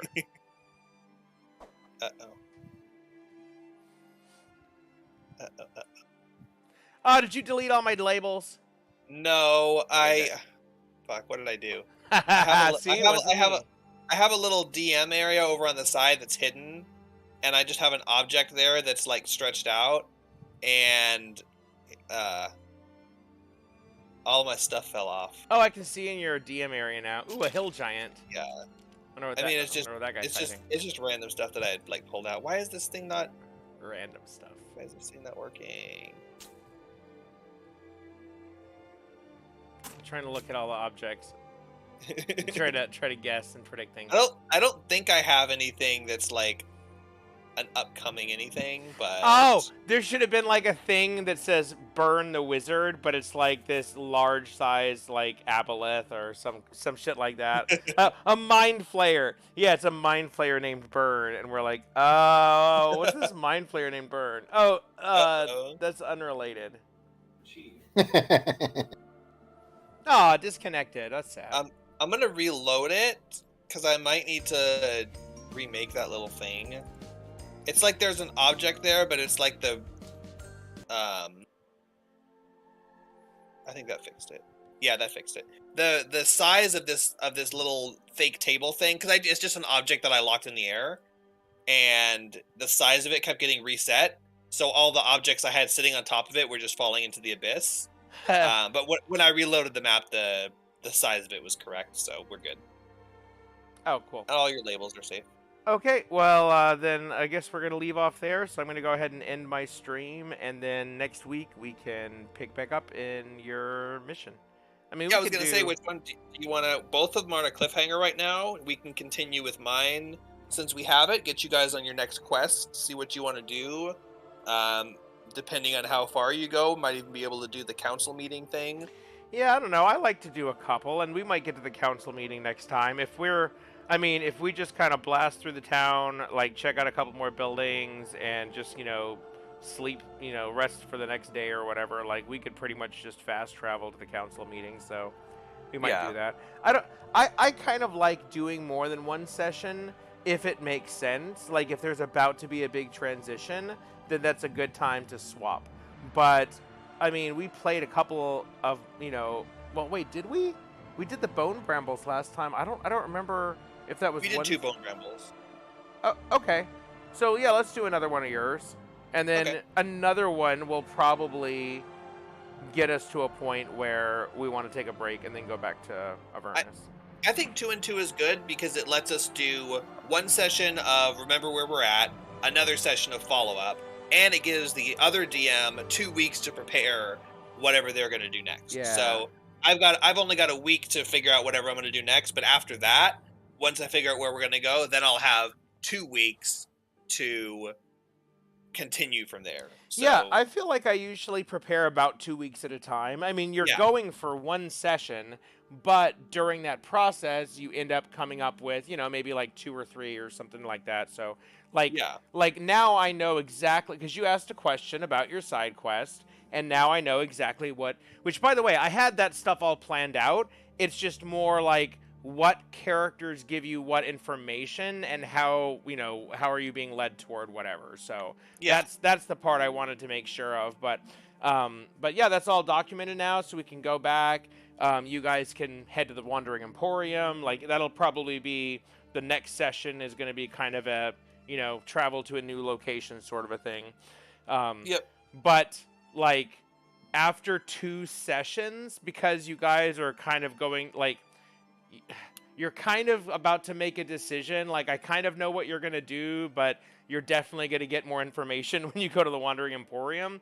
So I would say 2 sessions of mine, and then I would be ready for a break because I need time to plan out like the next thing. But we'll see. I don't know. Maybe you guys will do a whole bunch in mine, and then after 1 session, I'll want to go back to yours. So yeah, I think it kind of depends on that. It depends on how your content is. If we run through all the content, then swap to the next campaign. That's the nice thing about having 2 at the same time is we can still run a campaign even if we're not ready because we're swapping off times or whatever.